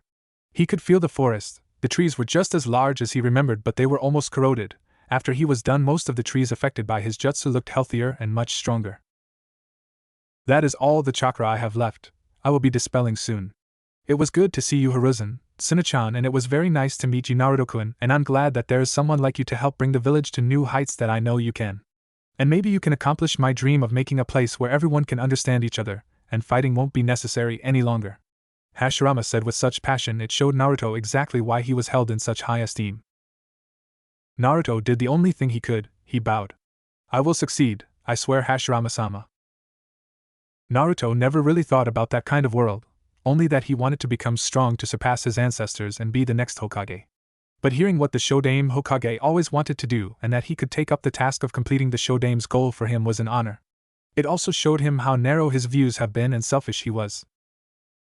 Hashirama smiled at the blonde and waved to his tearful granddaughter and former student before dispelling. A few silent moments passed before anyone said anything. That was incredible, to think I would ever get to meet the Hashirama Senju. Naruto started to fanboy over his ancestor, making the older ninja watching him chuckle. It was good to see Hashirama-sensei one more time indeed. Tsunade didn't say anything, she only nodded. Naruto walked back over to the scroll before opening it to look inside. A smirk formed on his face. These would do just fine. Tsunade and Hiruzen looked over his shoulder at the jutsus in the scroll. After sharing a look, they shook their heads. Naruto would never stop training now. Don't think that just because you have that scroll means you can neglect your other studies. You're coming along so well in your medical skills, I won't let you fall behind, mister. Tsunade's tone didn't really cover how serious she was. Naruto had so much potential in the medical ninjutsu field that it would be a travesty to let him ignore it for some flashy although very helpful jutsu. I'm going to get to work. It was good to see you, Gigi. I'm going to work on a jutsu that caught my eye. Naruto didn't really wait to hear what they had to say before running off. I really think that Naruto-kun has the potential to become the Hokage in a few years. And with Hashirama-sensei's jutsu, I don't know how strong he could become. Hiruzen never saw how strong Hashirama really was, he only heard about it from his sensei, the Night-Aim Hokage. Tsunade nodded as she watched Naruto sit down and started to read over the scroll for a jutsu that he found particularly useful. Next day, Training Ground 10. Naruto was meditating in the training ground waiting for his sensei and his teammates to arrive so they could start the test so as to see if they could become full-fledged genin. He was told last night that he was allowed to use all of his jutsu, even his Kekkai Genkai. He couldn't wait to try them out on his sensei. It killed him all these years that he couldn't talk about his Kekkai Genkai, but he couldn't because his Obasan would punch him through the nearest wall for a lack of discretion. Naruto was using one of his new training exercises. It involved feeling the trees around him, using their natural chakra to feel around the environment. In the scroll it said that Hashirama could sense hundreds of miles easily using this technique when he mastered it. Since Naruto only read about it yesterday, he wasn't quite the master yet. Ino Yamanaka arrived to the training ground 5 minutes before the test was scheduled to start, only to see that Naruto was the only other person here. Not looking a gift horse in the mouth, she walked up and sat down right in front of him. Tapping him on the forehead to get hhis attention, "You there, Naruto-kun? We only have 5 minutes before the test starts." He slowly opened his eyes to look at the blonde girl in front of him. "I'm here, Ino, I was just training." He didn't feel like telling her what he was training, he would show her when he got the hang of it. Asuma and Shikamaru both arrived at exactly 8 o'clock. "Good morning, you guys. Your test will be for the most part simple. All you will have to do is capture me within the hour." Asuma didn't say anything more, he just disappeared, signifying flawless use of the Shunshin no Jutsu, body flicker technique. All three of the hopeful genin just stared at the spot their sensei previously occupied. "So he expects us to not only find him but to attack and capture him. This is just troublesome. We need to track him. I have a plan on how we can capture him," Shikamaru said, already assuming the position of the team leader. Naruto thought about it for a second. "So, anyone have any tracking skills?" "Have something, but it is nowhere near being able to be used to find a jonin." Naruto didn't want to rely on his brand new technique, but if it was the only option, it would have to do. Shikamaru looked over to his right for a second before looking at Naruto. "He's right over there," Shikamaru said, pointing to his right where Asuma was not even 30 feet away watching them while smoking. Naruto and Ino just sweat dropped. Looking at his teammates for a second, Naruto decided to take charge. "Okay. Naruto, you and Ino will need to beat him into the direction of that tree, and then I will capture him with my jutsu."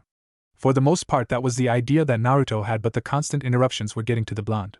"He really needs to let me finish a damn sentence. It's really annoying that he keeps interrupting me." Naruto rushed forward, tossing a shuriken at Asuma, then going for a low kick which the elite shinobi just jumped back from. Naruto shot forward and sent a high kick towards his team leader, who slapped it away. Twisting with momentum, Naruto sent a haymaker towards his sensei, who leaned out of the way. While the jonin knew that he was more than fast enough to dodge, he was shocked when he was hit on the cheek. Asuma was confused for a second before realizing his mistake and flared his chakra to release the genjutsu. The Naruto in front of him disappeared, showing that it was a genjutsu, in fact an illusion. The Magen, Kokoni Areza no Jutsu, demonic illusion, false surroundings technique. I have never seen it used in such a way. I will tell Kurenai about this. She'll like to hear that a genin was willing and able to use genjutsu. Asuma was brought out of his thought when Ino dropped in front of him with a kunai in hand ready to engage. While Ino was trying and failing to lead Asuma anywhere, Naruto decided that now was the perfect opportunity to attack Asuma from a distance with his Mokuton. Asuma was impressed with his female student's taijutsu. While it was nowhere near as fast as Naruto's, but it was good for a newly graduated genin. The ground under Asuma broke apart, and giant branches and roots of wood started to attack him simultaneously. "Mokuton. I don't believe it. Dad said that he was very impressive, but to think he has the Shodaime Hokage's legendary Kekkai Genkai. He will be incredibly powerful in the future." Asuma was starting to take this very seriously as he took out one of his trench knives. Flowing wind chakra through it, he went to work. His chakra-enhanced knife easily cut through the wood and allowed him to maintain breathing room away from the dead wood. Using grace that someone who has years of training could only hope to achieve, Asuma continued to dodge, slice, and destroy Naruto's jutsu. In the trees, Shikamaru was watching with wide eyes. I always knew Naruto was troublesome, but to have the Mokuton, that's insane. Well, I can use this to capture Asuma-sensei in the Kageme no Jutsu, shadow imitation technique. Thought Shikamaru as he started to creep forward towards the fight. Back in the fight, Naruto was getting seriously annoyed. Not only was Asuma dodging and destroying his branches, but he was getting closer and closer to him. Naruto noticed that the shadows behind Asuma were starting to move. Gaining a smirk on his face, Naruto went through more hand signs.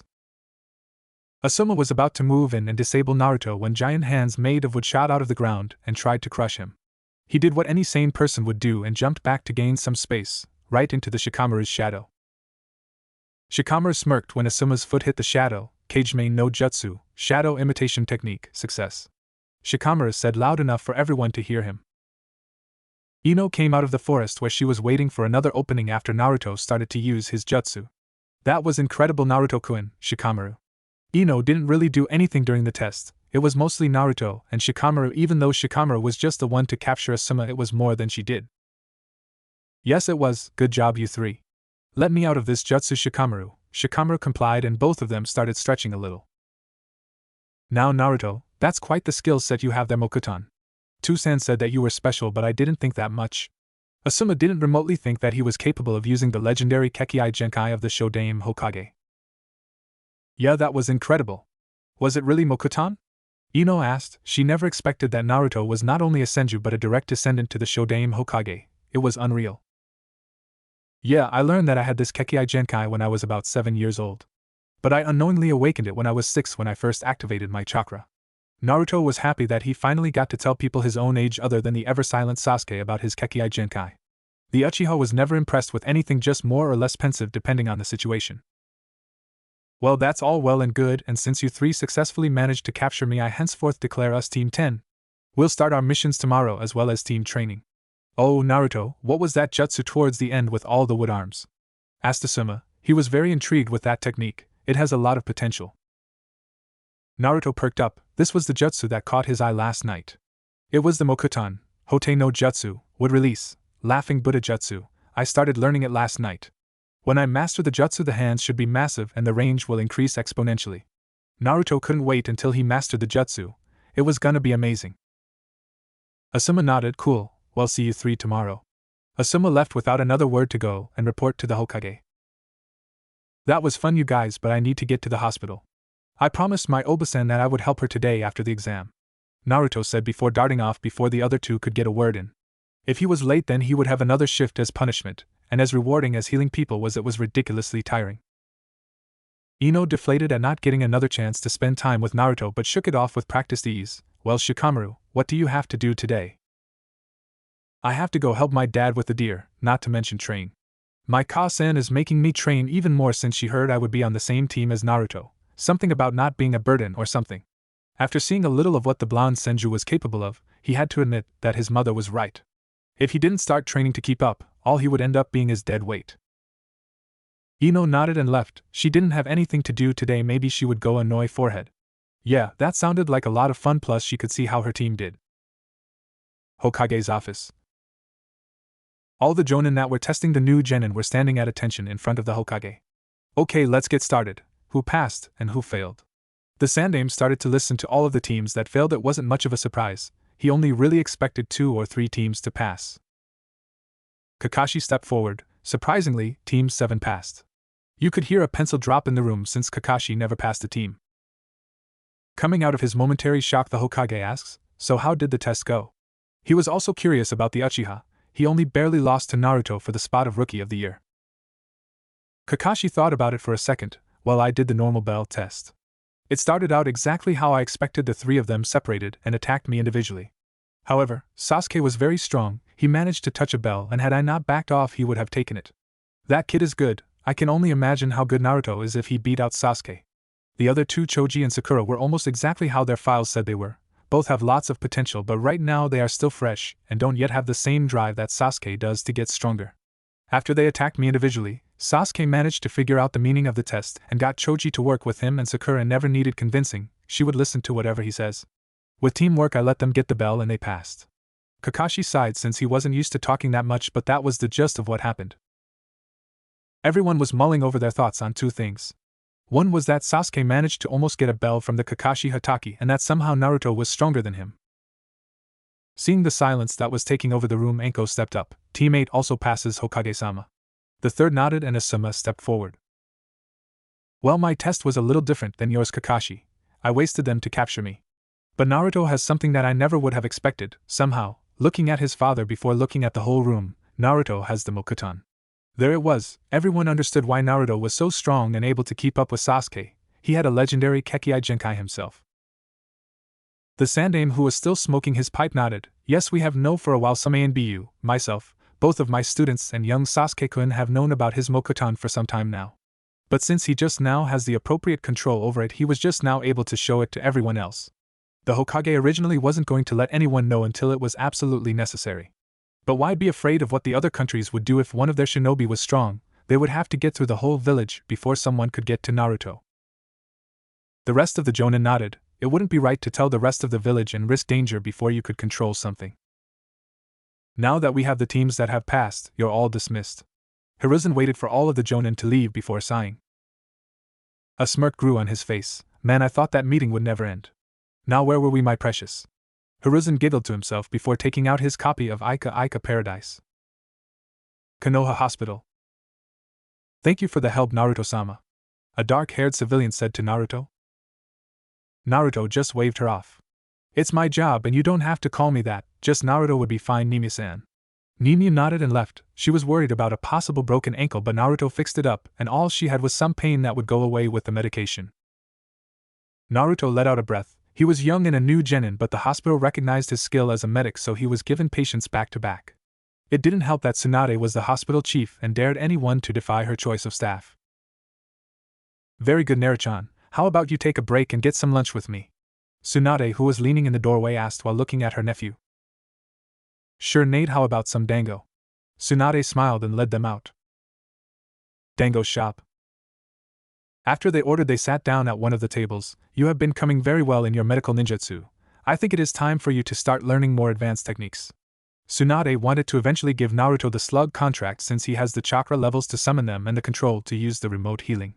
She would have gave it to Shizen, but Apprentice didn't have the reserves to summon the larger slugs and wouldn't have been able to sustain the jutsu for too long.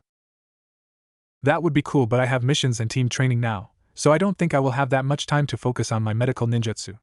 Between team training and missions, not to mention learning all the jutsu in the scroll and mastering his Kekkai Genkai. He just didn't have a way to do it all at once. Tsunade frowned. This is what she was worried about when Naruto got that scroll. I know that you want to learn from the scroll. But I don't want you to neglect your medical training, okay? You have a lot of potential for medical ninjutsu, so please at least read the books I give you so you can progress. She couldn't force him to train what she wanted, but she wouldn't let him completely stop training his medical ninjutsu if she could help it. Don't worry, Nade. I fully intend to continue my training, plus I need to up my control if I want to progress much further. Tsunade nodded. Along with that, the higher level jutsu she would teach Naruto required perfect control. They got their dango and started to eat before Tsunade decided to change the subject. So Naruto-chan, are there any girls you like? Naruto sucked in too much air and started to choke on his food for a few seconds after banging on his chest. Tsunade watched all this and had a wide grin at Naruto's blush after he was done. No, Nate, I don't have any crushes right now. I am more focused on my training, replied Naruto with a serious expression. He didn't want there to be any confusion about what he just said. Oh, and what about that blonde on your team, the Yamanaka? Tsunade knew that they went to lunch together. Maybe Naruto was too shy to admit anything. Shanking his head with a frown, no, I don't like Ino. She's a fangirl and they're annoying. If she starts to take this stuff more seriously then maybe, but for now it's a solid no. Shrugging off his answer, she hated fangirls too. They continued to eat their food, talking about random stuff to pass the time. Uchiha Compound. Sasuke was training his katan. He was using one of the higher manipulations exercises. He was sitting in front of a fire and running chakra into it to make the flames increase or decrease in size. This was an advanced manipulation of katan. He once saw Itachi doing this during the winter when that man isn't here, he won't think about him. I need to test my affinity the next chance I get. The Uchiha have hundreds of jutsu ranging each element, and it would be a waste to not learn most of them. Sasuke was thinking about how he could pull ahead of Naruto. The Senju has 3 elements and medical ninjutsu on top of his amazing taijutsu. Sasuke needed something more than just the Sharingan, otherwise he wouldn't be able to overtake Naruto. He has Katon, solid taijutsu, 2 Tomo Sharingan and advanced Shuriken jutsu. That just wasn't enough, he would have to talk to Kakashi about something else. Maybe he could take up a weapon. His reach was average for his age, curse his short arms. 2 weeks later. Team 10 has gone on over a dozen missions in the past 2 weeks, and they were finally ready for a C-rank missions. Much to the resident blonde's happiness and the Nara's misfortune. That makes 16 completed D ranks, good job. What will it be this time? The Hokage was about to push another D rank, but they were past the recommended amount of D ranks before they were allowed to have a C rank. So it was up to their sensei on which they would take. Yes, I think that they are ready for a C rank mission now. Asuma was glad he didn't have to watch them do D ranks anymore, they were just awful. Not to mention that his clients didn't like it when he smoked, his girlfriend didn't like it, then only damn time he could smoke was in his father's office.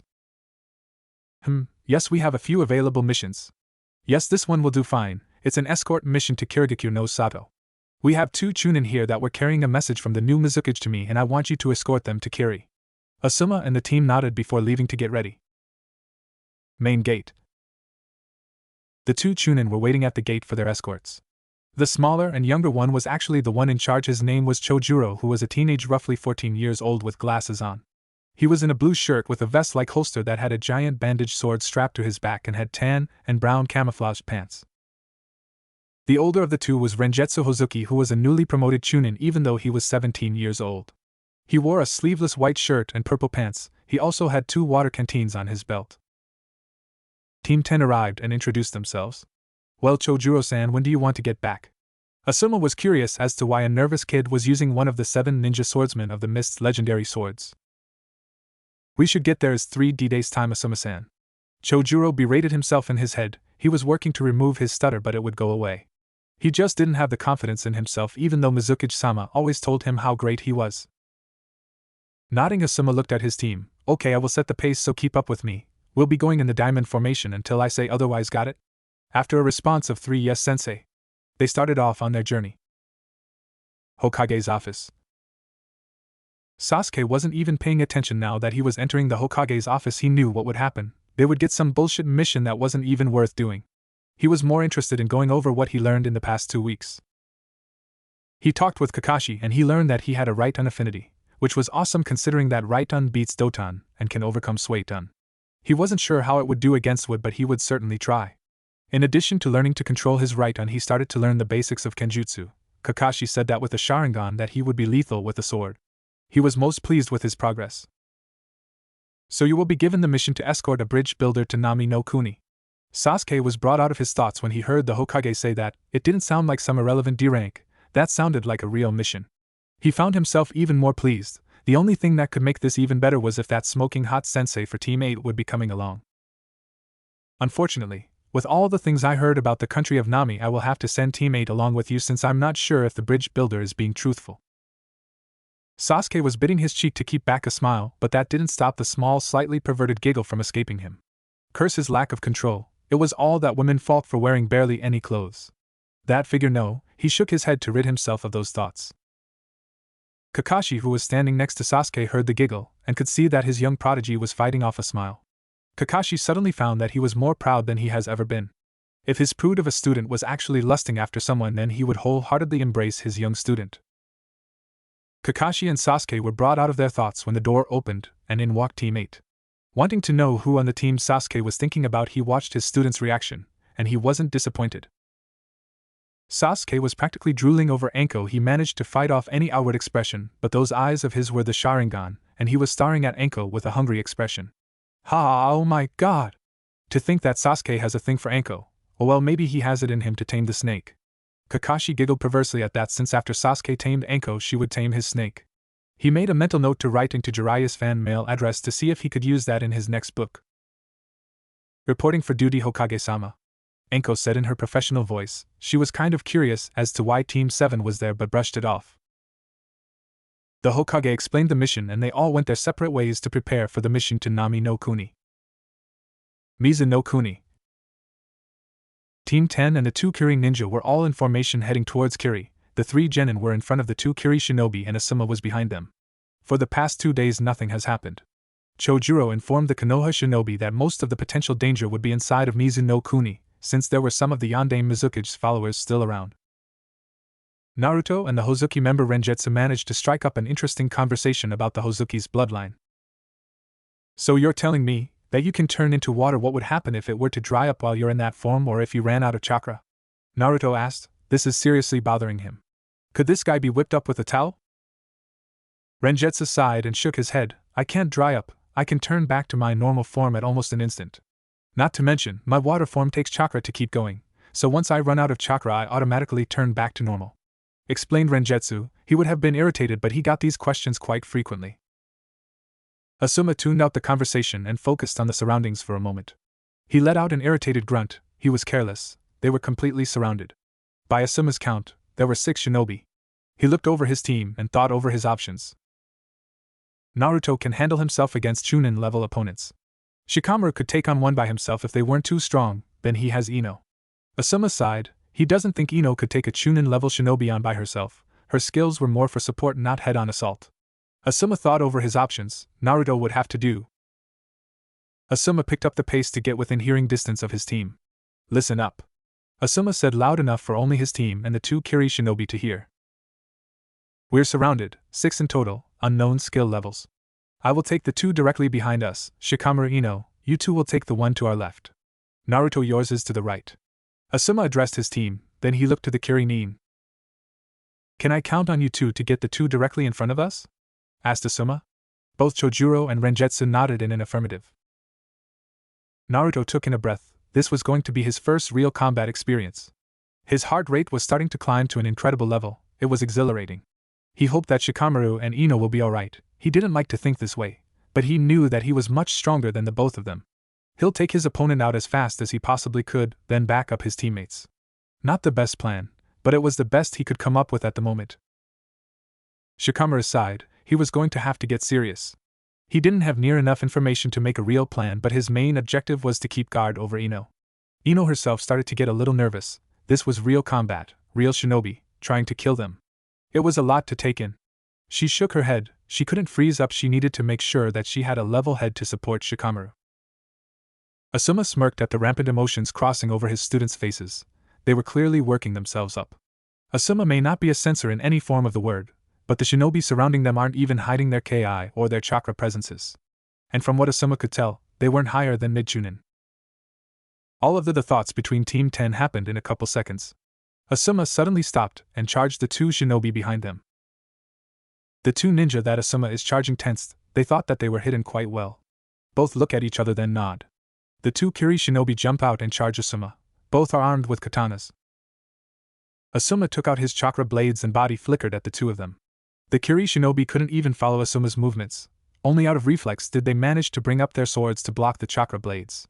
Both of them froze and turned around. Asuma was putting away his chakra blades and lighting a cigarette.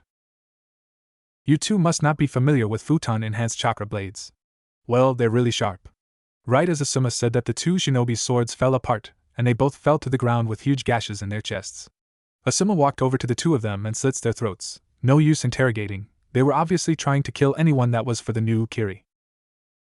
Naruto was having a little more trouble with his opponent. Naruto was being pushed on the defense without any openings to exploit. He ducked under a slash and manages to pull out a kunai. The 2 of them stared at one another, trying to find any openings in each other's stances.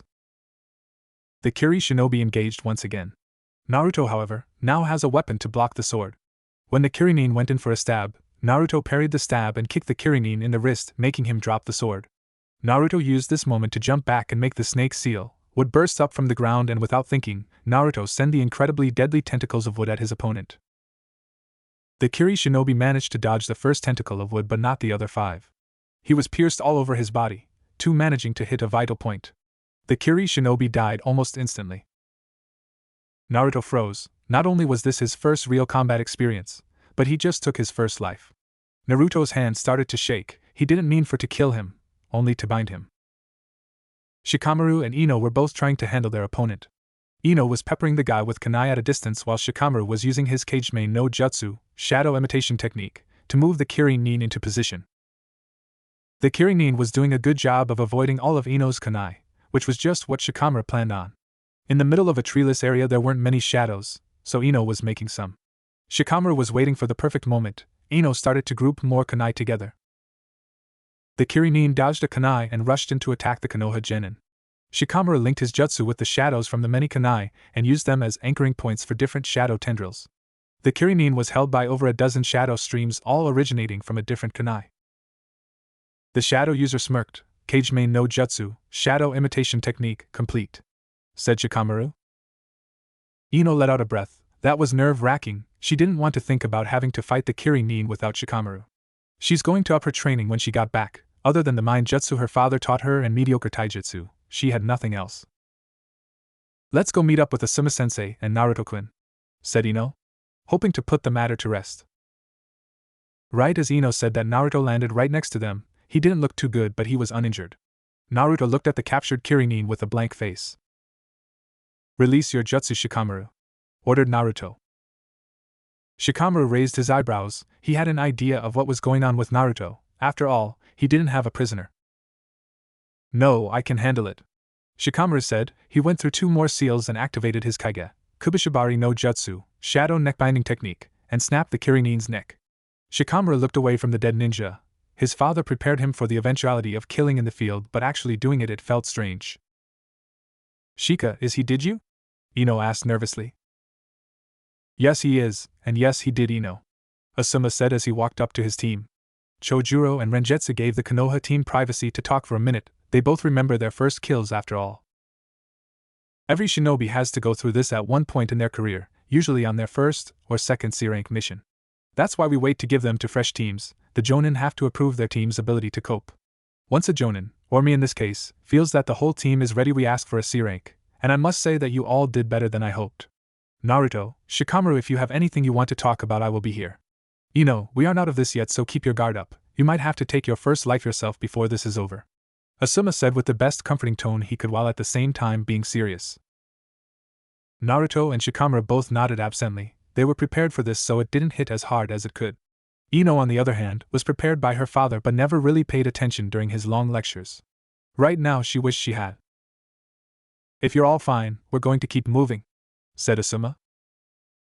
Right as Asuma said that, the 2 Kiri shinobi walked over. Rengetsu looked like he was about to explode from excitement, and Chojuro literally looked the same as he did from before the fight. Rengetsu had a monster smirk on his face and walked up to Naruto. That jutsu, that's the legendary Mokutan. I want to spar with you once we get to Kiri. Hi. Rengetsu was about to go off on a long tangent about legendary fights with Naruto, but Chojuro cut him off. We don't have tea time for this. Mizukage-sama is waiting. Let's go, ordered Chojuro, but in his head he was resizing up the blonde Senju. Mizukage-sama will want to hear about this. Asuma nodded and he motioned for his team to get back into formation so they could proceed to Kirigakyu no Sato. Naruto started running with his team. Man, this mission escalated quickly. I wonder what Sasuke's up to. If I remember correctly, he is on a C rank with Team 8 right now, wondered Naruto. Nami no Kuni. Team 7 and 8 were currently locked in a vicious struggle against 2 missing Nin. Kakashi and Anko were fighting against the demon of the mist Zabuza Momochi, while Sasuke was fighting against Zabuza's companion. He was hiding from all of them until Hinata pointed out that someone was watching after looking around with her Byakugan. Sasuke was then ordered to engage the hiding shinobi with Shino as backup.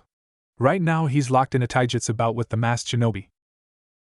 Sasuke ducked under a kick and used the opportunity to unsheath his Chikudo and tried to stab the masked nin in the heart. The masked ninja jumped back and threw dozens of Saban at Sasuke, who deflected them all easily with the help of his Sharingan. You're very impressive, but I will say that without those eyes of yours you wouldn't be able to keep up. My name is Haku, by the way. If we are to continue this fight, I would like to know your name as well, Uchiha, said the now named Haku. Sasuke Uchiha, now we've wasted enough time talking, said Sasuke. He used a one-handed ram's seal and his sword started to glow and spark all over. It wasn't the most refined right-hand manipulation, but it will be more than enough to deal with Haku. Sasuke charged in with a body flicker. Haku avoided the Uchiha's right-hand enhanced sword and tried to turn him into a pincushion. Even with the Sharingan, Sasuke was hard-pressed to deflect all of the Senban coming at him. Using the second that Sasuke was distracted, Haku flared most of his chakra and used an unusual hand seal. The area around them dropped in temperature and all around Sasuke, mirrors made of ice formed making a dome. Haku stepped into one of the mirrors and his body was displayed on each mirror. This is over. Nobody has ever escaped my jutsu, not even Zabuza-sama. I am truly sorry about what I have to do, said Haku right before he started to unleash a seemingly endless barrage of Saban at insane speeds.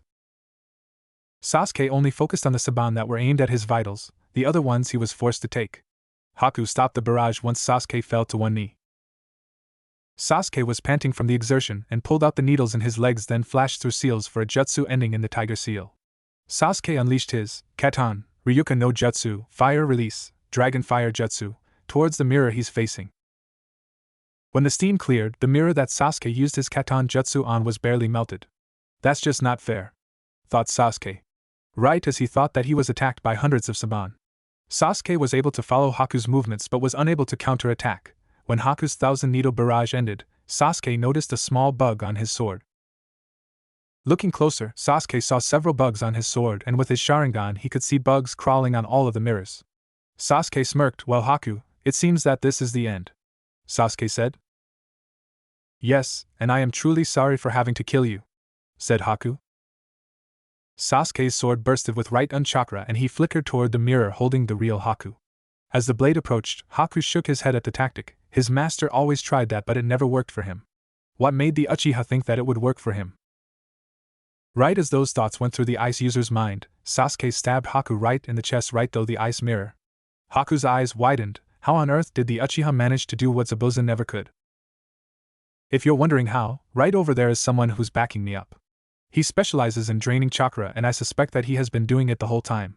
But unlike you, I'm not truly sorry for this, Sasuke said as he removed his sword from the now dead Haku's chest.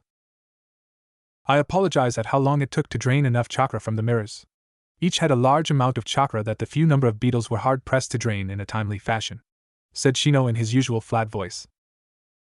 It's fine, we handled it, Sasuke said while wiping his sword off. Neither commented on the fact that Sasuke just killed someone. The Aburame were taught from a very young age to control their emotions, and one of Sasuke's life goals was to kill his big brother, so he's comfortable with killing.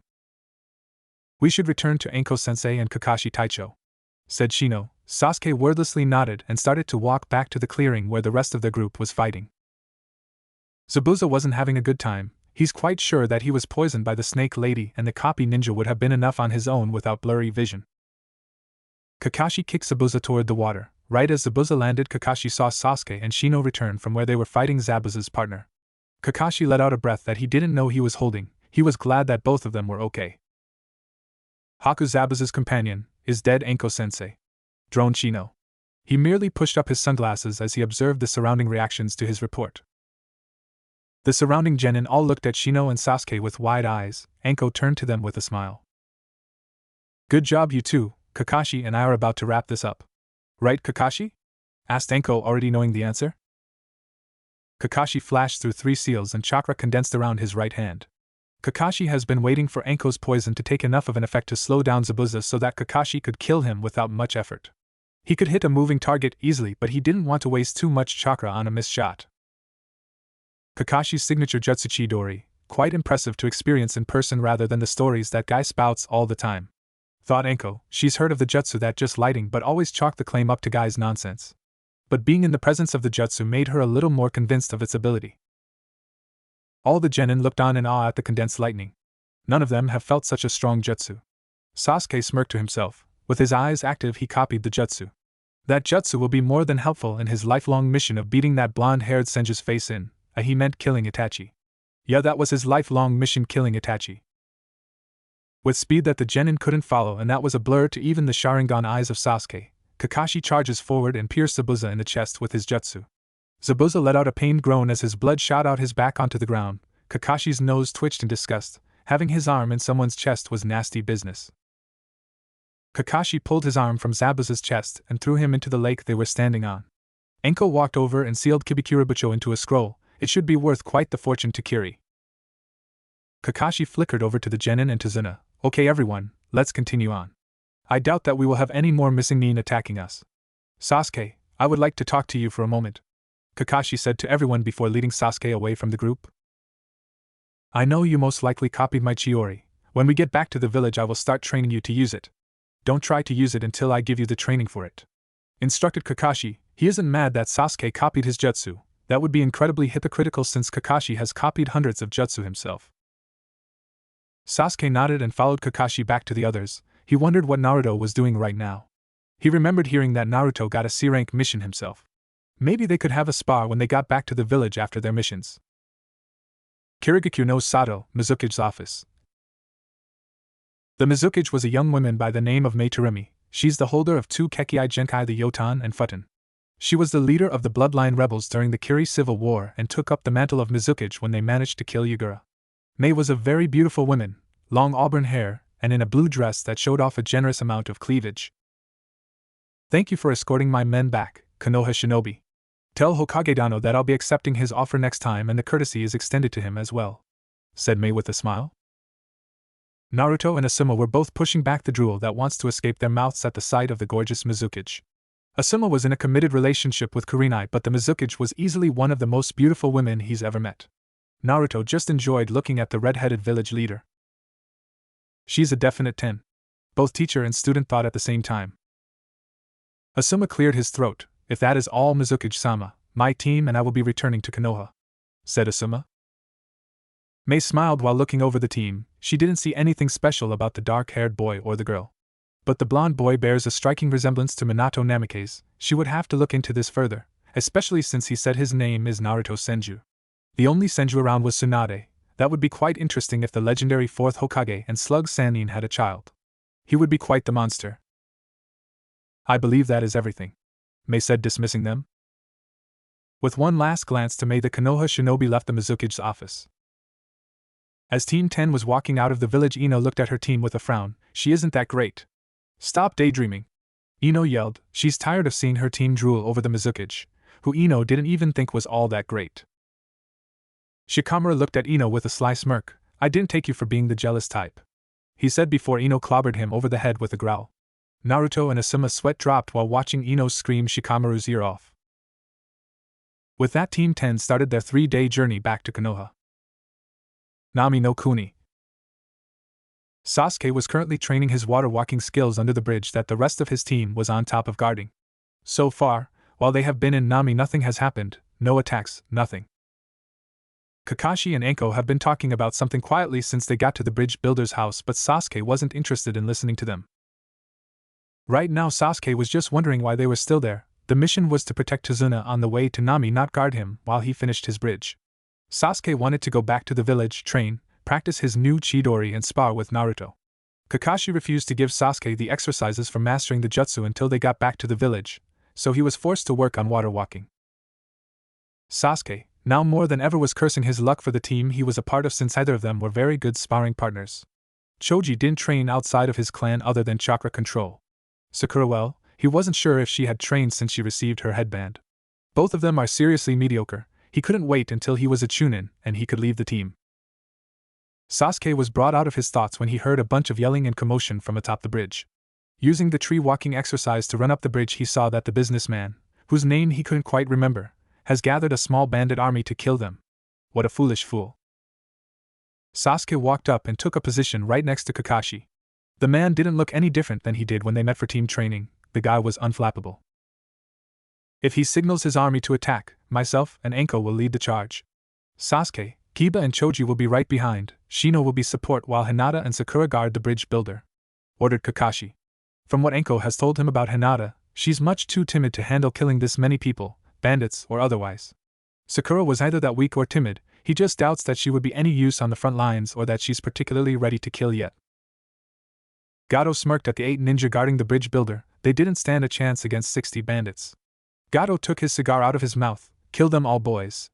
Leave the purple-haired one alive. She's much too pretty to die here, ordered Gato while eyeing the purple-haired women lustfully. Sasuke took a step forward in the direction of Anko. He will not allow her to be taken. She's much too hot for that. Kakashi noticed what Sasuke was doing and smirked. He'll definitely tell Anko about Sasuke's little crush after this mission if she didn't notice herself. As the bandits charged forward, so did the Konoha shinobi. Anko and Kakashi made short work of the bandits. Sasuke, Kiba and Choji were slicing, drilling and crushing their opponents without hesitation, much to the latter's shock at his own mercilessness. Shino was using his bugs to drain their chakra. They may not be shinobi, but everything had chakra. Choji was starting to feel a little lightheaded from all the killing. He didn't even like to hurt anyone, but here he was, killing bandits. Sasuke didn't particularly care that he was killing them. They stood in his way, they were bandits, and they wanted to do unspeakable things to Anko. They will all die. Kiba and Akamaru were using their Getsuga, Fang passing Fang, to take apart the enemy. In the span of roughly 3 minutes, Gato watched his entire army get reduced to nothing.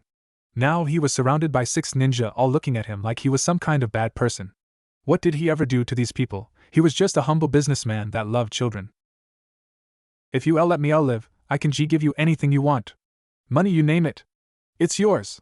All off the shinobi look on with a lack of empathy.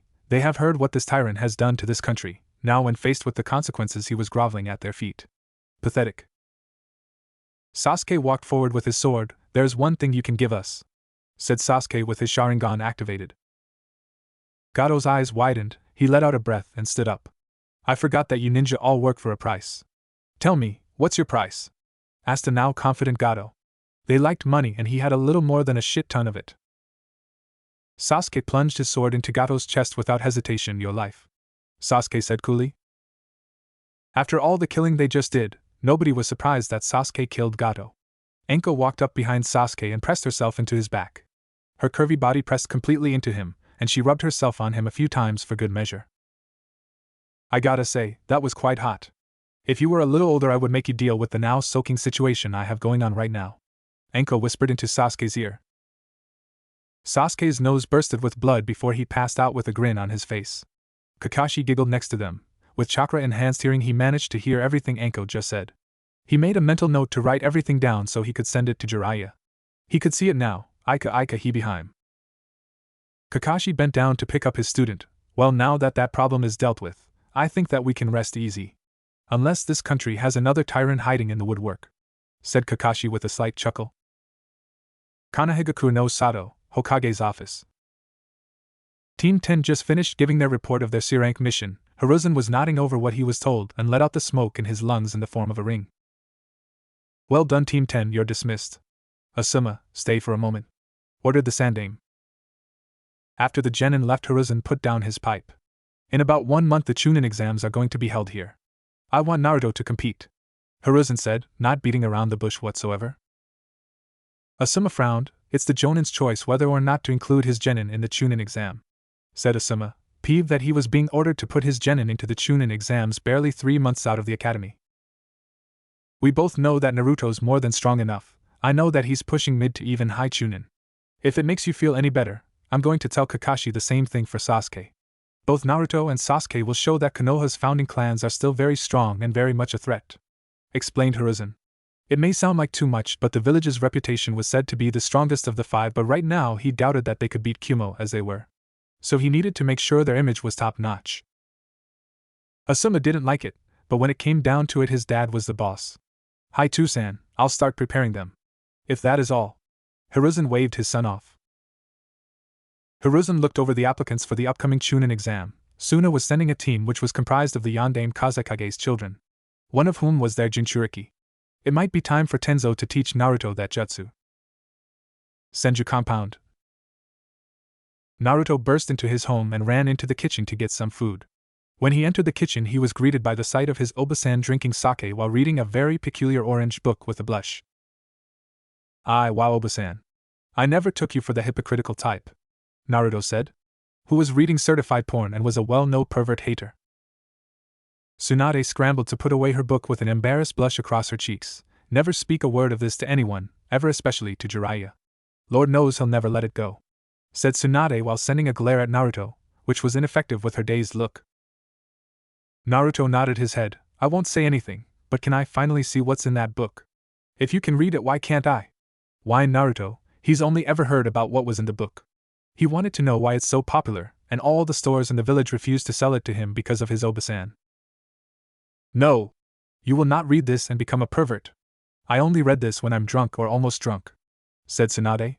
Naruto deadpanned after hearing that. She was always drunk or almost drunk, it was her base setting. Anyway, how was your mission?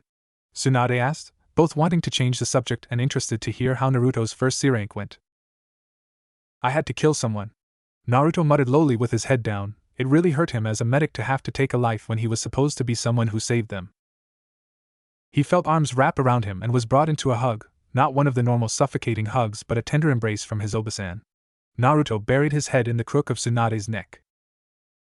I know what it feels like to be a medic and take a life. But you are also a shinobi, and that is what you have to do in this line of work, Tsunade said in the most soothing voice she could while rubbing her Naruto-chan's blonde hair. Naruto let go of the hug and backed up. The mission for the most part was fine. The new Mizukage Naruto trailed off, his eyes glazing over. Tsunade looked at him curiously as she waited for him to continue. Getting tired of waiting, Tsunade finger flicked Naruto in the forehead, launching him across the room, leaving a Naruto-sized crater in the wall. Well, Tsunade said, gesturing for him to continue. She's a definite 10 out of 10, maybe even higher. I can honestly say that she is very. Naruto is cut off by a slap to the head. She is very attractive and a strong leader, finished Naruto professionally. Tsunade's eyebrow was twitching but just walked away without another word. Obviously Naruto was back to normal. After Naruto noticed that Tsunade left the room, he headed out to the training area to get in some jutsu practice before night time. Hokage's office. Teams 7 and 8 just finished giving the report for their mission. Hiruzen was nodding over what he was told and let out the smoke in his lungs in the form of a large ring. Congratulations on your first C-rank mission completed. All of you are dismissed except for Kakashi, said Hiruzen. Once all of the genin and Enko leave, Hiruzen cleared his throat. I want you to enter your team, specifically Sasuke, into the Chunin exams, said Hiruzen, already preparing to give the same speech he gave his son. Okay, Kakashi said, not even bothering to fight it. He was going to do it anyway. Hiruzen raised his eyebrows at the response. He expected a little hesitation at the very least. The exams will be in a little more than 1 month. Prepare them accordingly, ordered Hiruzen seriously, knowing that Kakashi was lackadaisical when it came to anything other than a mission or reading. Kakashi nodded and left the Hokage's office in a seal-less body flicker. Hiruzen looked out his window toward the village that he was sworn to protect and let out a tired sigh. He shouldn't be behind this desk anymore. Minato should still be here overlooking the village and guiding his son. Hopefully he can weather the approaching storm until Naruto was capable of taking the mantle, or he will be forced to put it on one of his students, who have already informed him that neither want the hat. Where did he go wrong with them? One is a mass-murdering psychopath, another was the largest pervert to ever live, and Tsunade didn't want to be Hokage. Hiruzen turned back to his desk and relit his pipe. He started back on his paperwork with a disheartened sigh. With the Chunin exams approaching, there's way more than usual. Week of the Chunin exams, Senju compound. Naruto has been training extra hard for the upcoming exams. Asuma-sensei told his team last week that the Chunin exams were coming up and that they were being entered. Naruto knows he's strong for a genin but doesn't want to leave it up to chance to see whether or not he'd pass. So since he found out, he's been working on several new Mokuton jutsu. So far he has defense and binding jutsu, and Naruto wanted some serious offense. After reaching through the scroll, he found several manipulation training exercises. Naruto learned those and decided to make his own jutsu. He can't wait to show it off during the finals. So far he would put all of his skill, sans genjutsu, in the mid-chunin range. His ninjutsu is the strongest by far though. In Konoha, the only real competition that he knows about will be Sasuke. In their most recent spar, Sasuke came really close to beating him, but the match ended in a draw. Naruto has been thinking about taking up a sword. Sasuke is a natural with one, but he needs to find the right sword to use. He'll think about it more after he's a Chunin. Tsunade told him that he's almost a specialist level for medical ninjutsu. Something about his chakra makes medical ninjutsu really potent and effective. Tsunade suspects that it's related to the Mokuton Kekkei Genkai, since Hashirama possessed incredible healing abilities. So in all, Naruto felt like he couldn't be stopped in the next exam unless a foreign shinobi showed up who was very strong, or Sasuke had some secrets he hasn't shared yet. Uchiha compound. Sasuke hasn't dedicated so much of his time to training alone since right after his family was murdered. After Kakashi told him that they would be in the exams last week, he's been tearing apart his clan's archive for new jutsu regardless of element. So far he's added over a dozen jutsu to his arsenal. However, most weren't that powerful, but he can sure intimidate. His Katon is the most developed. He learned an A-rank jutsu from Madara's journals. His is most pleased with the results. Loath as he is to admit it, he is still inferior to Naruto. Mokuton is incredibly hard to get around, not to mention when he does get in close, Naruto isn't a pushover in the taijutsu department. Kenjutsu-wise, Sasuke has started, instead of using right-on for his sword, he has taken to channeling pure Chidori through the blade. He can't keep it up forever, but when he uses it his sword is nigh unstoppable. Sasuke has also put some spare time after his physical workouts to study genjutsu. Itachi is the most powerful genjutsu user on the continent, so if Sasuke wants to stand a chance he needs to master the art as well. Kakashi has been helping him cast jutsu with his eyes. He would put his skills toward high genin, he just started after all. Overall, no genin in Konoha other than Naruto can touch him. He's excited to dominate in the exam. Day of the exam, Ninja Academy. Naruto, Shikamaru and Ino are currently standing outside of the academy. The test is set to start in the next 20 minutes. Are you two ready? Asked Naruto. He received 2 nods. Grinning, Naruto charges straight into the academy. Both his teammates are right behind him. Going up the stairs, Naruto and Ko see that a large group is gathered around the doors for the exam. After looking at it for a moment, wait, aren't we on the 2nd floor? Oh, I get it. Naruto turns to his teammates. Let's sneak through, no use drawing attention to ourselves like idiots. Drop the henge, losers. We noticed the genjutsu right when we got here, losers. Announced Sasuke. Most started whispering except Naruto, whose sweat dropped at his friend. The two guarding the door looked at each other for a moment before shrugging. Someone would notice sooner or later. Good luck, hopefully you all won't be killed in the exam, announced one of the Chunin. Both left, and the gathered genin started whispering amongst each other. Naruto turned to his teammates with a sigh. Let's just go take the test, said Naruto before leading them away. So far Naruto isn't impressed by anyone. He felt a large chakra signature on the 3rd floor, but other than Sasuke nobody sparks any interest. Right as Naruto was about to climb the stairs, he stopped by a team of genin, a green-clad spandex wearing genin in particular. The other two were staring at him. The girl seemed normal, but the other boy, he seemed angry about something, not to mention a Hyuga, so he probably has the classic stick lodged in his rectum, but he can't judge too much, his best friend has one himself. The green-clad genin steps forward. Please stop. My name is Rock Lee and I challenge you, Naruto Senju, to a one-on-one match to determine if my hard work can overcome your genius, Lee said with a thumbs up. Naruto opens his mouth to respond, but his teammate responds, Lee, enough of this foolishness, the Senju is out of your league, he's more fit to my speed. My name is Neji Hyuga. Neji introduced. Naruto nods. I'm Naruto Senju, this is Shikamaru Naro and Ino Yamanaka. Lee, if you want to fight, wait until the exams, I will gladly fight you, either of you. Challenge Naruto, he needs someone to challenge him. Someone snorted from behind, as if these two can keep up with the likes of us, Sasuke said as he walked up with his teammates. Lee got another fire in his eyes at spotting another genius. Neji speaks first. I believe you are pressuring too much, Uchiha, sneered Neji. The Hyugas and the Uchiha were never on the best terms, Jujutsu rivalry and whatnot. Naruto become tired with the whole thing. Well, you can fight them, Sasuke. If they beat you, I will fight them. You be a good boy now, Naruto said, pulling his teammates away before someone else could say anything. Team 10 entered the classroom and waited in a corner for the exam to start. I see that Team 10 made it to the exams after all, announced Kiba from behind them. Naruto cursed that ankle, thought Team 8 was ready for the exam. Now he has to deal with Kiba. Yes, we did, Kiba. Everyone wants a piece of me, so it took a while to get here, Naruto said without looking at Kiba. He likes pissing off the Inuzuka. The Aburame and Hyuga are standing quietly behind Kiba. Naruto turns to Hinata. Hey Hinata, what can you tell me about Neji? Asked Naruto.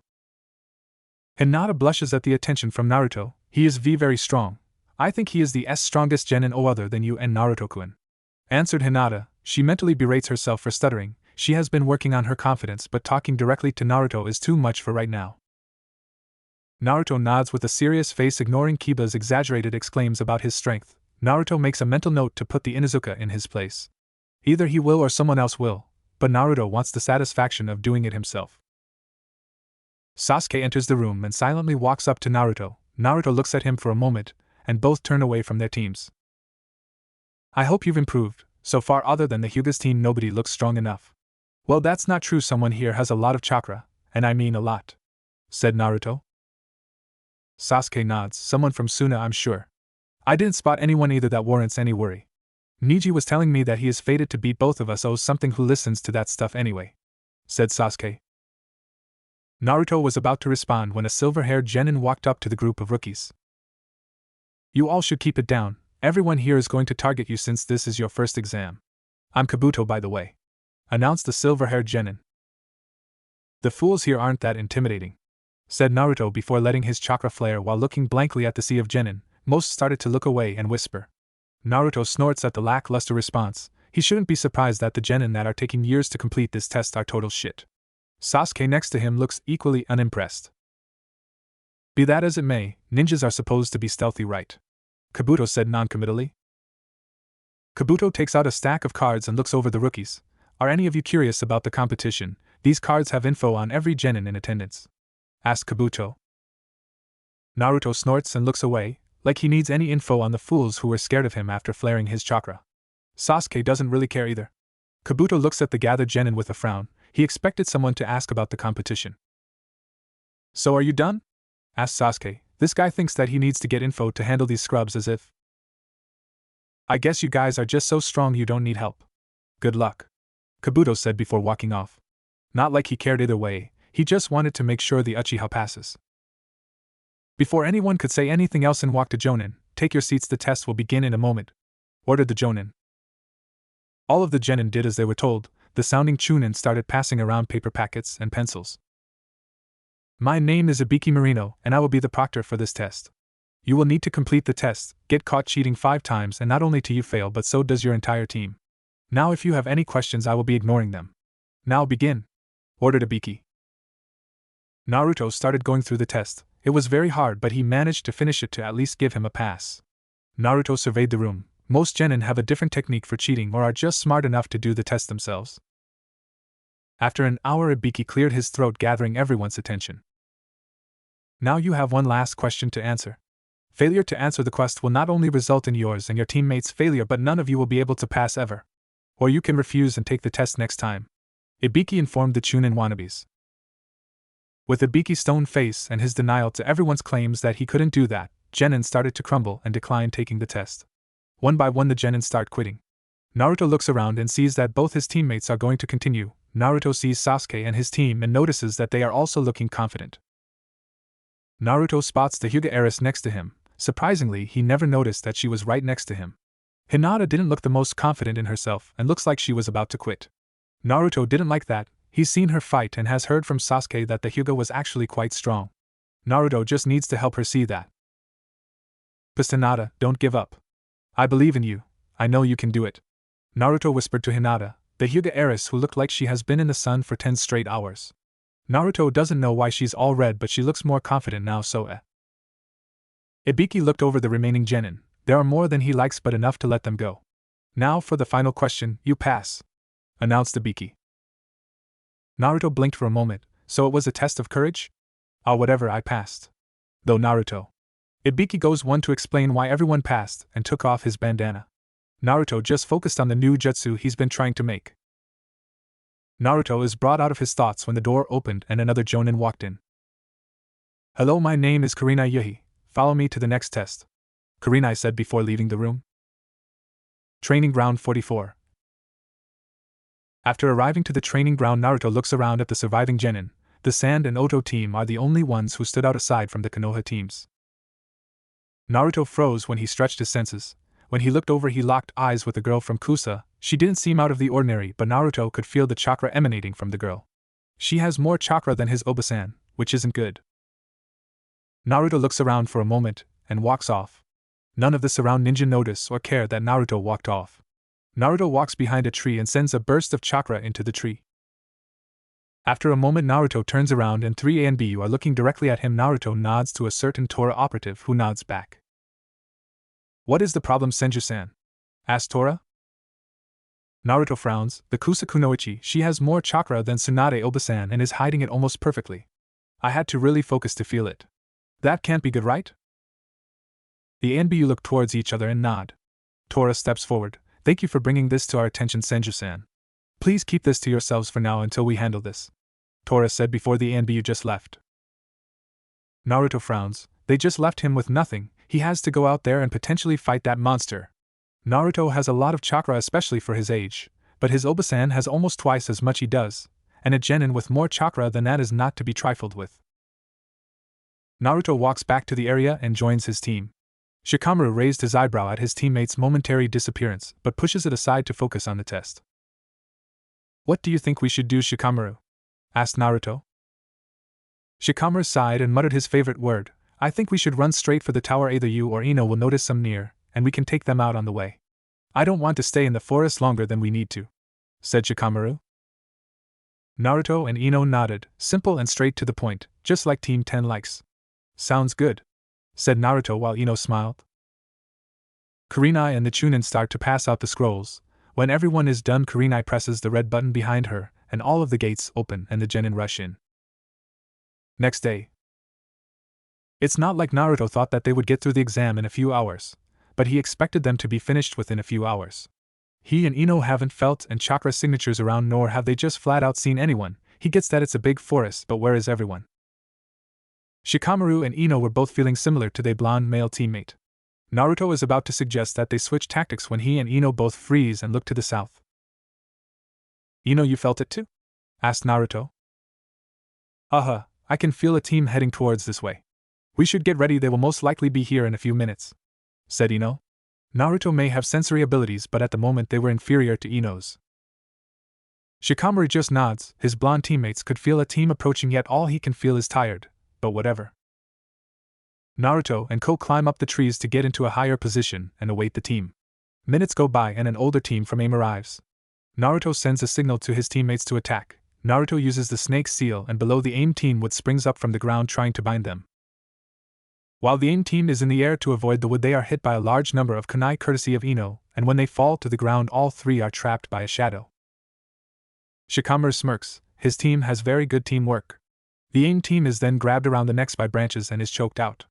Naruto starts checking over the bodies and smiles. We got the Earth Scroll, let's get to the tower, exclaimed Naruto. Shikamaru smiled. He was worried that they would be stuck in this forest the whole time. Now he can go to the tower and sleep in a bed. Perfect. Let's go, Naruto-kun, Shika ordered Ino before jumping away. Naruto shakes his head at Ino's bossiness. She loves being in charge. Whatever, he'll let her have her fun. Both of the male members glance at each other before following their teammate towards the tower. With Team 7. Sasuke listened quietly to Choji and Sakura talk about random things. He doesn't want to admit it, but Sasuke may start to think of these two as his friends. Not like Naruto, but his friends nonetheless. Sasuke hasn't felt any chakra signatures that would be an enemy team. Sasuke is by no means a sensor, but he can pick out a chakra signature better than most non-sensor shinobi. Sasuke is about to say something when he feels a chill go down his spine. Sasuke flashes through seals and uses Katan. Gekido Nami no Guzan fire release. Roaring wave of majestic fury. This is Sasuke's newest jutsu. It starts as a knee-high wave of flame that then becomes a huge wave of flames. Sakura and Choji look at the high-level fire jutsu with awe and confusion. Why is Sasuke randomly using a jutsu of this level? Before anyone could ask him, a wall of earth raises from the ground and a laugh is heard through the area. My Sasuke-kun. You are certainly stronger than I expected, an amused voice says from behind the wall. A very pale man with an Oto headband and tan clothes with a purple rope bow tie around his waist. Sasuke immediately recognizes his as the snake Sannin Orochimaru. This could be bad. Now I want to test out Sasuke-kun, so you too. Orochimaru makes a hand sign and a powerful gust of wind blows both Sakura and Choji away, and Orochimaru summons a large snake to kill them. Now Sasuke-kun, shall we begin? Taunted Orochimaru. Sasuke growled at the Sannin, and unsheathes his sword and flickers in at the Sannin. Orochimaru takes a kunai out to block the sword, and right as Sasuke was about to hit the Sannin, he channels Chiori through the blade and slices through the kunai and cut Orochimaru in half, causing him to turn into mud. Sasuke is then blindsided by the Sannin, and is on the receiving end of a clearly superior taijutsu user. Sasuke manages to bat away the Sannin thanks to his Sharingan. Sasuke flies through seals and uses Katan, Gokaki no Jutsu, fire release, grand fireball technique. Orochimaru easily dodges and goes back on the offense. Orochimaru decides to test the Uchiha's Kenjutsu. Being a master himself, he wants to see what his future vessel is capable of. Orochimaru starts to engage at a fast pace. Sasuke uses his Sharingan to its full capabilities and keeps up for the most part. Orochimaru's impressed with his future vessel. He's keeping up at a high Chunin level. He decides to go even faster. Sasuke pushes himself to his peak speed and manages to keep up for the most part, but is on the receiving end of a few slashes. Orochimaru reflects a slash from Sasuke and bats him away and holds up his palm. I have seen quite enough, Sasuke-kun. You are very impressive. Had this been more time where you could gather experience much faster, I have to say you could be at Jonin level already, much like your brother. praised Orochimaru, who was building chakra for a jutsu discreetly. Sasuke used this moment to take a breather. He hasn't ever had to go that strong for that long. Usually his fights with Naruto don't last this long, either they mutually give up or Naruto wins. Not to mention he hasn't managed to get a serious hit in. I want to extend you an offer, Sasuke-kun, an offer of power. Join me and you can become even more powerful than not only your brother, but even your legendary ancestor Madara Uchiha. Only through my teachings can you hope to achieve this level. You can't believe that training with the Senju and Hatake that you can become strong enough. I will leave you with this gift. You will search me out for power and I will give it to you without qualm, said Orochimaru. Sasuke stayed quiet through the whole speech. He would be lying if he didn't agree with the Sannin. He needs someone stronger to train him if he wants to stand against his brother. Sasuke couldn't avoid Orochimaru, who extended his neck and bit Sasuke on the neck and left a seal. Sasuke Kyuin was the last thing Sasuke heard before he blacked from the pain. Sakura and Choji grabbed their teammate and moved to a new area. They need to look over Sasuke before they go for a scroll. Training Ground 44, Central Tower. Team 10 arrived the tower and were given a speech about being a Chunin and balancing knowledge and power. Naruto just absorbed it and went to eat. Ino went to take a shower and Shikamaru went to take a nap. Naruto noticed that the only team that's made it to the tower is the team from Suna, the one that makes Naruto feel weird. Something about the redhead puts Naruto on edge. Fifth day. All of the genin who passed the second test arrived to the arena. Naruto noticed that an Oto team, the Suna team, an older Konoha team, and the Rookie 9. Naruto is impressed that Team 8 passed. Sasuke is strong enough to make sure his team passes, but who on Team 8 kept them moving forward? Probably Shino. Kurenai steps forward. Congratulations on passing the second test and showing your skills, but there are too many of you and we need a preliminary tournament before we proceed. That was met with outrage from a select few of genin, mostly Kiba. Hate stepped forward and settled down the room. Yes, this is for real. My name is Gecko Hate and I will be the proctor for the preliminary matches. Now your names would be on the screen behind me and the two people called with fight. The winner goes to the finals, said Hate. The first names were on the screen, Sasuke Uchiha vs Yoroi Akato. The rest of the room went to the viewing area. As Naruto passed Sasuke, he noticed that he was clenching his shoulder in pain. He made a note to ask about it later. Hate signaled for the match to start. Sasuke didn't move, opting to stay on the defense. Yoroi rushed him without hesitation. Right as he was about to punch Sasuke, his hand started to glow, and he grabbed a hold of Sasuke's arm. Sasuke was surprised by the tactic but understood as he started to feel his chakra draining. Sasuke decided to end the fight and punched Yoroi in the gut and elbowed him in the back of the neck. It wasn't very exciting, but Sasuke wasn't trying to impress. Winner Sasuke Uchiha, announced Hate, which was met with clapping and Sakura's loud cheers. As the board started to spin, Sasuke is taken by Kakashi to deal with his seal. Naruto noticed this as well and frowned. What the hell is going on? The board stopped. Temari vs Tenten. Team Guy's resident taijutsu user's cheers could be heard for miles as Tenten takes the floor. Temari has a mean smirk on her face and eyes Tenten. Hopefully you can entertain me for a little while, taunted Temari. Tenten just frowned and pulled out her scroll. Hate signaled for the start, and Tenten jumped into the air and launched a hailstorm of weapons towards Temari. All of the weapons changed directions and miss. Everyone who knows Tenten looks on with shock. She never misses. Looks like I won this match if that's all you can do, commented Temari. Her only noticeable change was that his fan was slightly open and a purple circle is showing on it. Tenten growled and uses her best move, the Sashoryu, Twin Rising Dragons. Tenten releases a ridiculous amount of weapons at Temari, who unleashes a powerful gust of wind, offsetting all of the weapons. Tenten didn't let that bother he, as she has all of the weapons attached to ninja wire, and tried to swing them at Temari. Temari backflips and blows all the weapons away and uses Kamaitachi no Jutsu, Sickle Weasel technique, on Tenten, who is midair. Tenten is on the receiving end of a tornado of razor winds. She falls to the ground unconscious. Guy catches his student before she can land on the floor. If you were to face any other genin, I think you would have won or put up a much better fight, Tenten-chan. But this girl was your worst opponent, thought Guy. Naruto frowned at the match. It could have been much better if either were facing an opponent that would make a better match, not a horribly uneven match. Oh well, the life as a ninja is never fair. The screen flashed names. Sakura Haruno vs Ino Yamanaka. Naruto and Shikamaru look at Ino with a worried gaze. Naruto walks forward towards his female teammate. Ino, don't worry, okay? I know you can do it, encouraged Naruto with a smile. Shikamaru was about to say something but is silenced by Asuma. When he looked at his sensei, he had a small smile on his face. Ino didn't look away from the names until she heard Naruto. Thanks, Naruto-kun. If I win, would you want to get some more ramen afterwards? Asked the hopeful Ino. Naruto smiled and nodded, hoping that it will give her some motivation. Ino gained a determined look and went to the floor and met her childhood friend. Let's do this, Ino pig. I won't fight you over Sasuke-kun. I'm not some childish girl anymore, announced Sakura. Ino raised an eyebrow in confusion. Fight over Sasuke? Did Sakura still think that she still chased after Sasuke? Okay, billboard brow. Let's just do this, okay? Ino replied. Ino charged in to engage Sakura with taijutsu. Ino went in with all of her speed, going for a kick. Sakura ducked under the kick and went for a 3-punch combo. Ino leaned out of the way of the first punch, blocked the second, and redirected the third before kneeing Sakura and spin-kicking Sakura, making her tumble away. Naruto smiles at Ino. Her taijutsu has really improved since becoming a genin. Kakashi arrives in a body flicker with Sasuke, who looked half asleep. Asuma fills in Kakashi on what happened. Sasuke walks over to Naruto to see what happened. You didn't miss much, our girls only just started fighting, said Naruto, to which Sasuke snorted. His girl? As if Sakura is the last girl he would want. He slightly shivers. Fangirls always bothered him. Back in the fight, both Ino and Sakura are trading blows with great taijutsu form but average speed. Sakura would land a punch but would be kicked by Ino. Both are arguably even. Naruto turns to Sasuke with a smirk. I bet Ino can beat Sakura, challenged Naruto.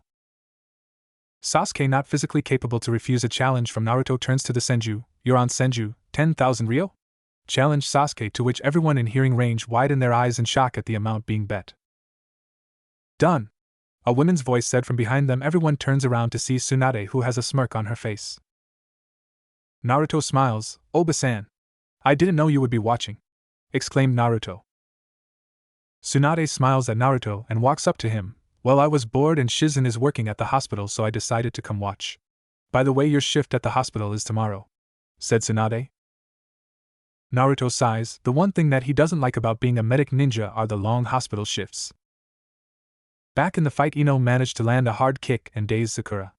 Ino weaved through hand seals and uses Doton, Doria Dangan no Jutsu, Earth Release, Mud Bullet technique. She fired a basketball-sized mud ball at Sakura that hit her in the chest, knocking her out. Ino sent a mental thanks to Naruto for teaching her the jutsu. Winner Ino Yamanaka, announced Hate. Naruto cheered for his teammate and happily took the money from Sasuke, which was snatched out of his hand by Tsunade, and she put it in a safe place between her. Most of the males in the room saw it and started to salivate at the legendary. Naruto sent out a blast of killing intent to get everyone to focus on anything other than his Obasan's boobs. Ino ran back up to her teammates and was congratulated by Asuma and Shikamaru. Naruto smiles and gives her a thumbs up. Great job, Ino, congratulated Naruto. Ino smiled and watched as the screen went through names. Zaka vs. Dosu. The following fight was unimpressive, both wouldn't shut up and it ended in a tie. Shino Abirame vs. Choji Akimichi. Shino was in control of the fight for the entire match and drained Choji of all of his chakra before the Akimichi surrendered. Kankuro vs. Misumi. Kankuro killed Misumi, just flat out killed him. The match itself was kind of boring.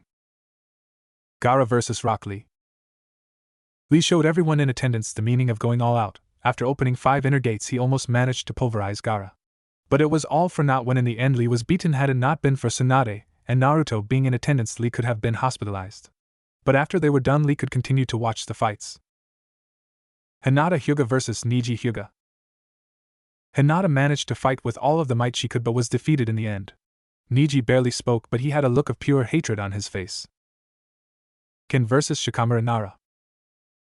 Shikamaru lead Kin by the nose during the match and knocked the girl out by making her hit her head on the wall. Naruto Senju vs. Kiba Inuzuka. Most of the people knew the outcome before the match even started. Naruto beat Kiba without taking a hit.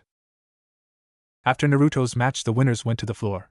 Hate cleared his throat to get everyone's attention. He passed around a box with numbers in it. I want all of you to take a number and call it out. 1 said Naruto. 4 said Sasuke. 5 said Ino. 2 said Niji.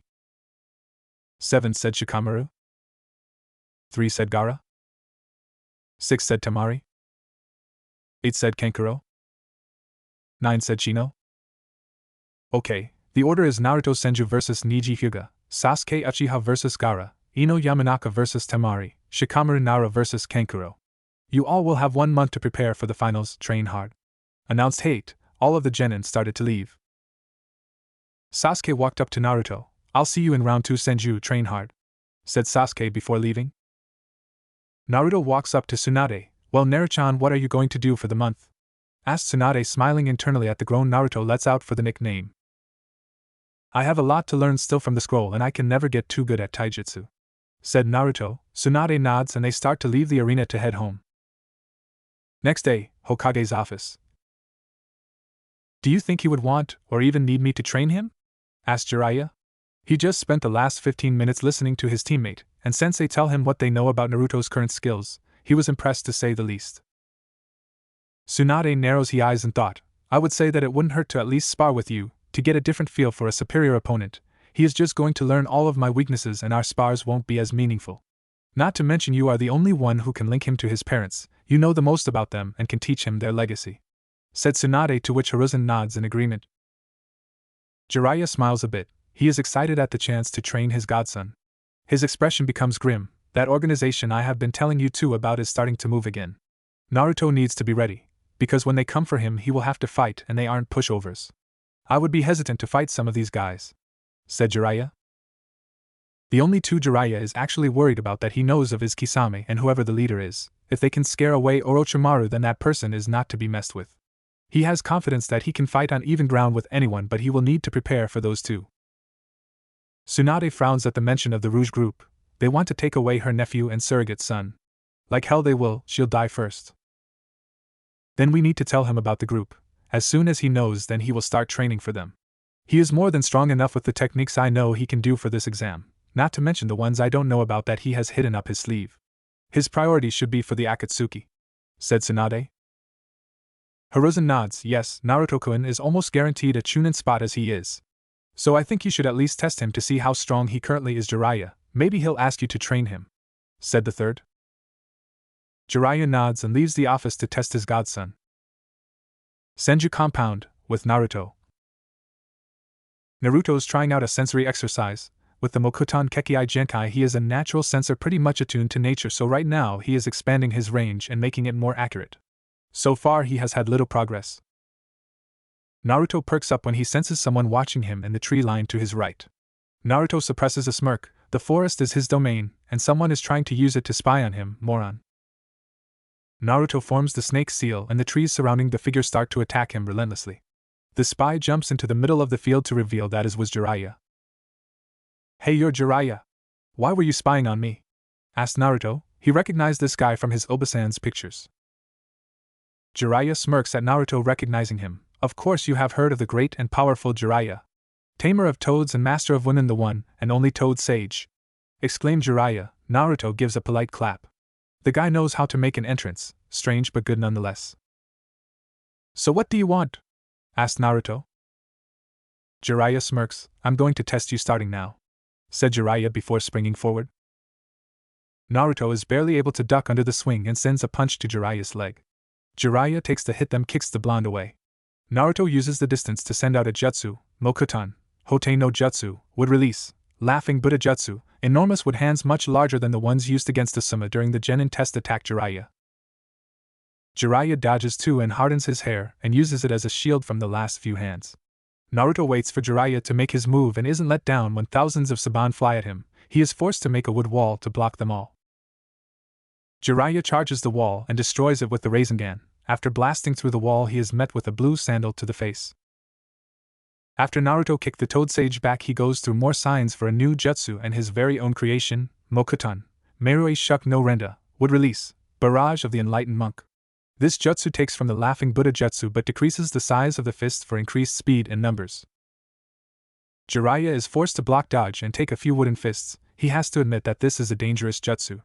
If he were to take a direct hit it could shatter bone, let alone if all of them hit. However, Jiraiya isn't a Sannin for nothing. He uses the Katan, Ryuka no Jutsu, fire release, dragon fire technique, to burn away the jutsu and charge and knock out Naruto. Jiraiya is definitely impressed with Naruto. He may not have seen everything he is capable of, but he is quite the shinobi. 30 minutes later, Naruto groggily wakes up to see the Toad Sage eating food while writing something down. "You're really fast," commented Naruto. Jiraiya smirks. Minato said the same thing when they first sparred before he trained like crazy and became way faster than him. "You should have seen my other student kid," replied Jiraiya. "So what do you want now?" asked Naruto, not that he didn't like the Toad Sage, but he has important training to do. Jiraiya thinks over how to say it but just decides to say it. "I want to train you, not only for the finals but to train you as my apprentice," said Jiraiya. Naruto's eyes widen. He didn't expect that at all. "Why?" asked Naruto, not knowing what else to say to that. "Look, kid, you're very talented, but you're a target for a very powerful group of S-rank criminals who are going to start hunting you for the Biju sealed within you. I want to make sure you are strong enough to survive when that happens," Jiraiya said, hoping that he didn't scare the kid too bad. Naruto's eyes widen. Wow, you're S-rank, right? So I need to be as strong, if not even stronger than you, huh? Okay, Jiraiya-sensei, I accept. But I want to learn that orb jutsu, it has a lot of potential," said Naruto. Jiraiya smirks at the last part. He has every intention on teaching the kid his birthright. "Okay, kid. Jiraiya's hell training begins now." Senju Compound, Training Ground. Over the last week, Naruto has been on the receiving end of training that has made him regret even entering the Chunin exams in the first place. Many like to think that Minato Namake's genius made it possible for him to achieve the feats he did at the age he was, but Naruto knows the truth. Jiraiya is a slave-driving perfectionist of a sensei. The Toad Sage will refuse to move on to a new subject or jutsu until the current subject or jutsu is mastered to Jiraiya's liking. Although the training is grueling, Naruto can say that he has improved incredibly in the week. So far, the only thing Jiraiya has instructed Naruto in is physical drills and exercises involving enhancing his agility and dexterity. Even though the Toad Sage is a hulking figure of physical power, he isn't lacking in the speed and finesse department. Hell, he could give even the best of A&B a run for their money, and they are the epitome of speed and finesse. Naruto let out of breath having finished his newest drill, wearing heavy weights and having to speed through the forest while being attacked by Jiraiya. Naruto has to reach the end of the course in under a minute without being hit more than 3 times. After 4 straight hours of training, he just got under a minute and being hit only 3 times, passing although barely. "Okay, I think we can stop focusing heavily on speed for now. We are going to start focusing on your taijutsu. From my understanding, your style is a mixture of the Shodame Hokage's forest style and the Naidame Hokage's running water style," said Jiraiya and nods when Naruto signals an affirmative. "With your increased speed, we can start adding different attacks and grapples. I'm aware that you like staying at a range with your ninjutsu, but even the strongest of shinobi run out of chakra and need to have a strong foundation in taijutsu. So with that in mind, the next chunk of training will be taijutsu while still doing speed exercises," finished Jiraiya. Naruto stays quiet for a moment and frowns for a moment. "Are we going to be training in anything other than taijutsu? I was hoping to learn the Rasengan, I think it was called," asked Naruto with hesitance. Jiraiya wasn't one to let the student dictate the training he knows best and has the data to prove, Minato Namake's being Exhibit A. Jiraiya snorted at the question. "Kid, as good as you are, it will take you too long to learn that jutsu in the time we have.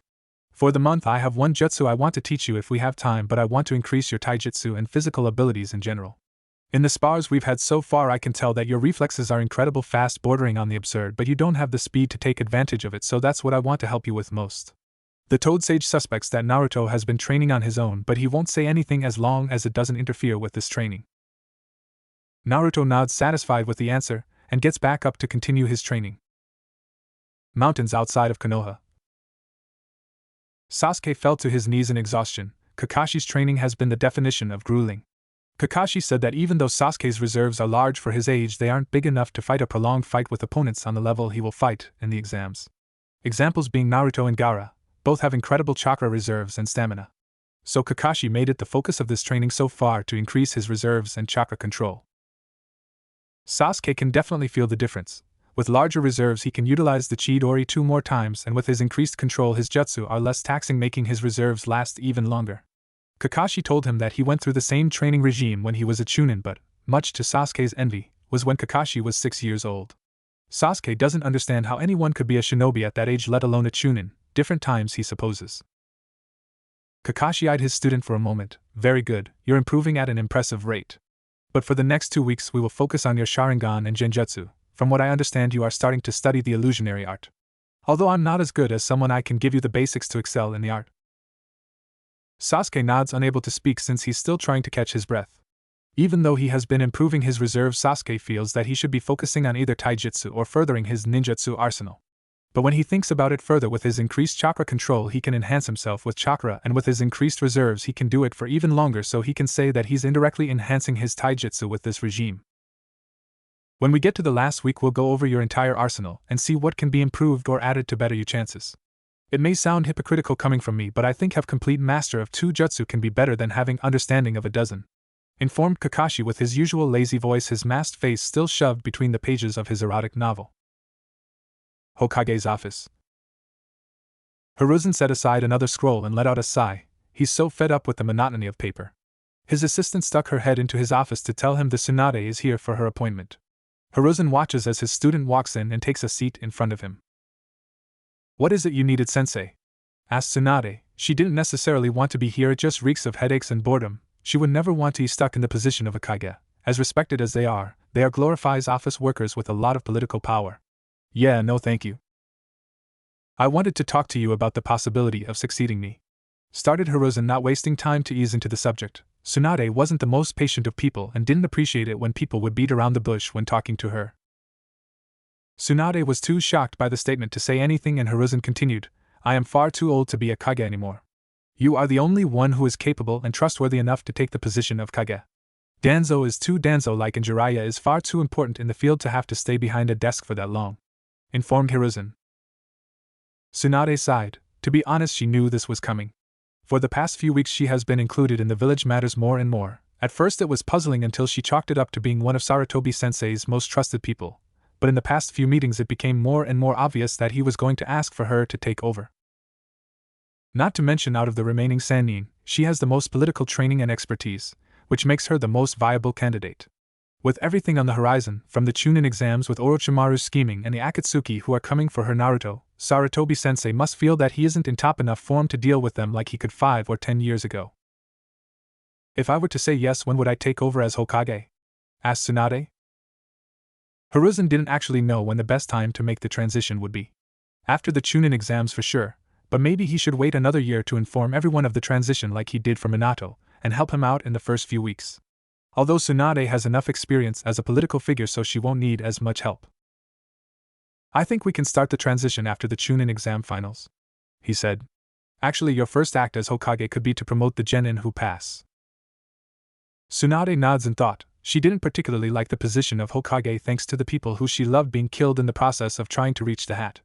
No doubt if she were to be asked before she came back to the village she would outright refuse and beat the hell out of whoever asked, but after spending years in the village with Naruto and Shizen and slowly healing, she is having a tough time trying to find a real reason to refuse the position.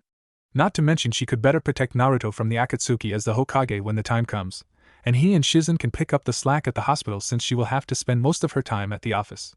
With no real argument in mind, she only has one answer: "I'll do it," answered Tsunade. Hiruzen smiled at his student. Ever since she came back to the village she has healed back to the wonderful student she was before her losses in the war.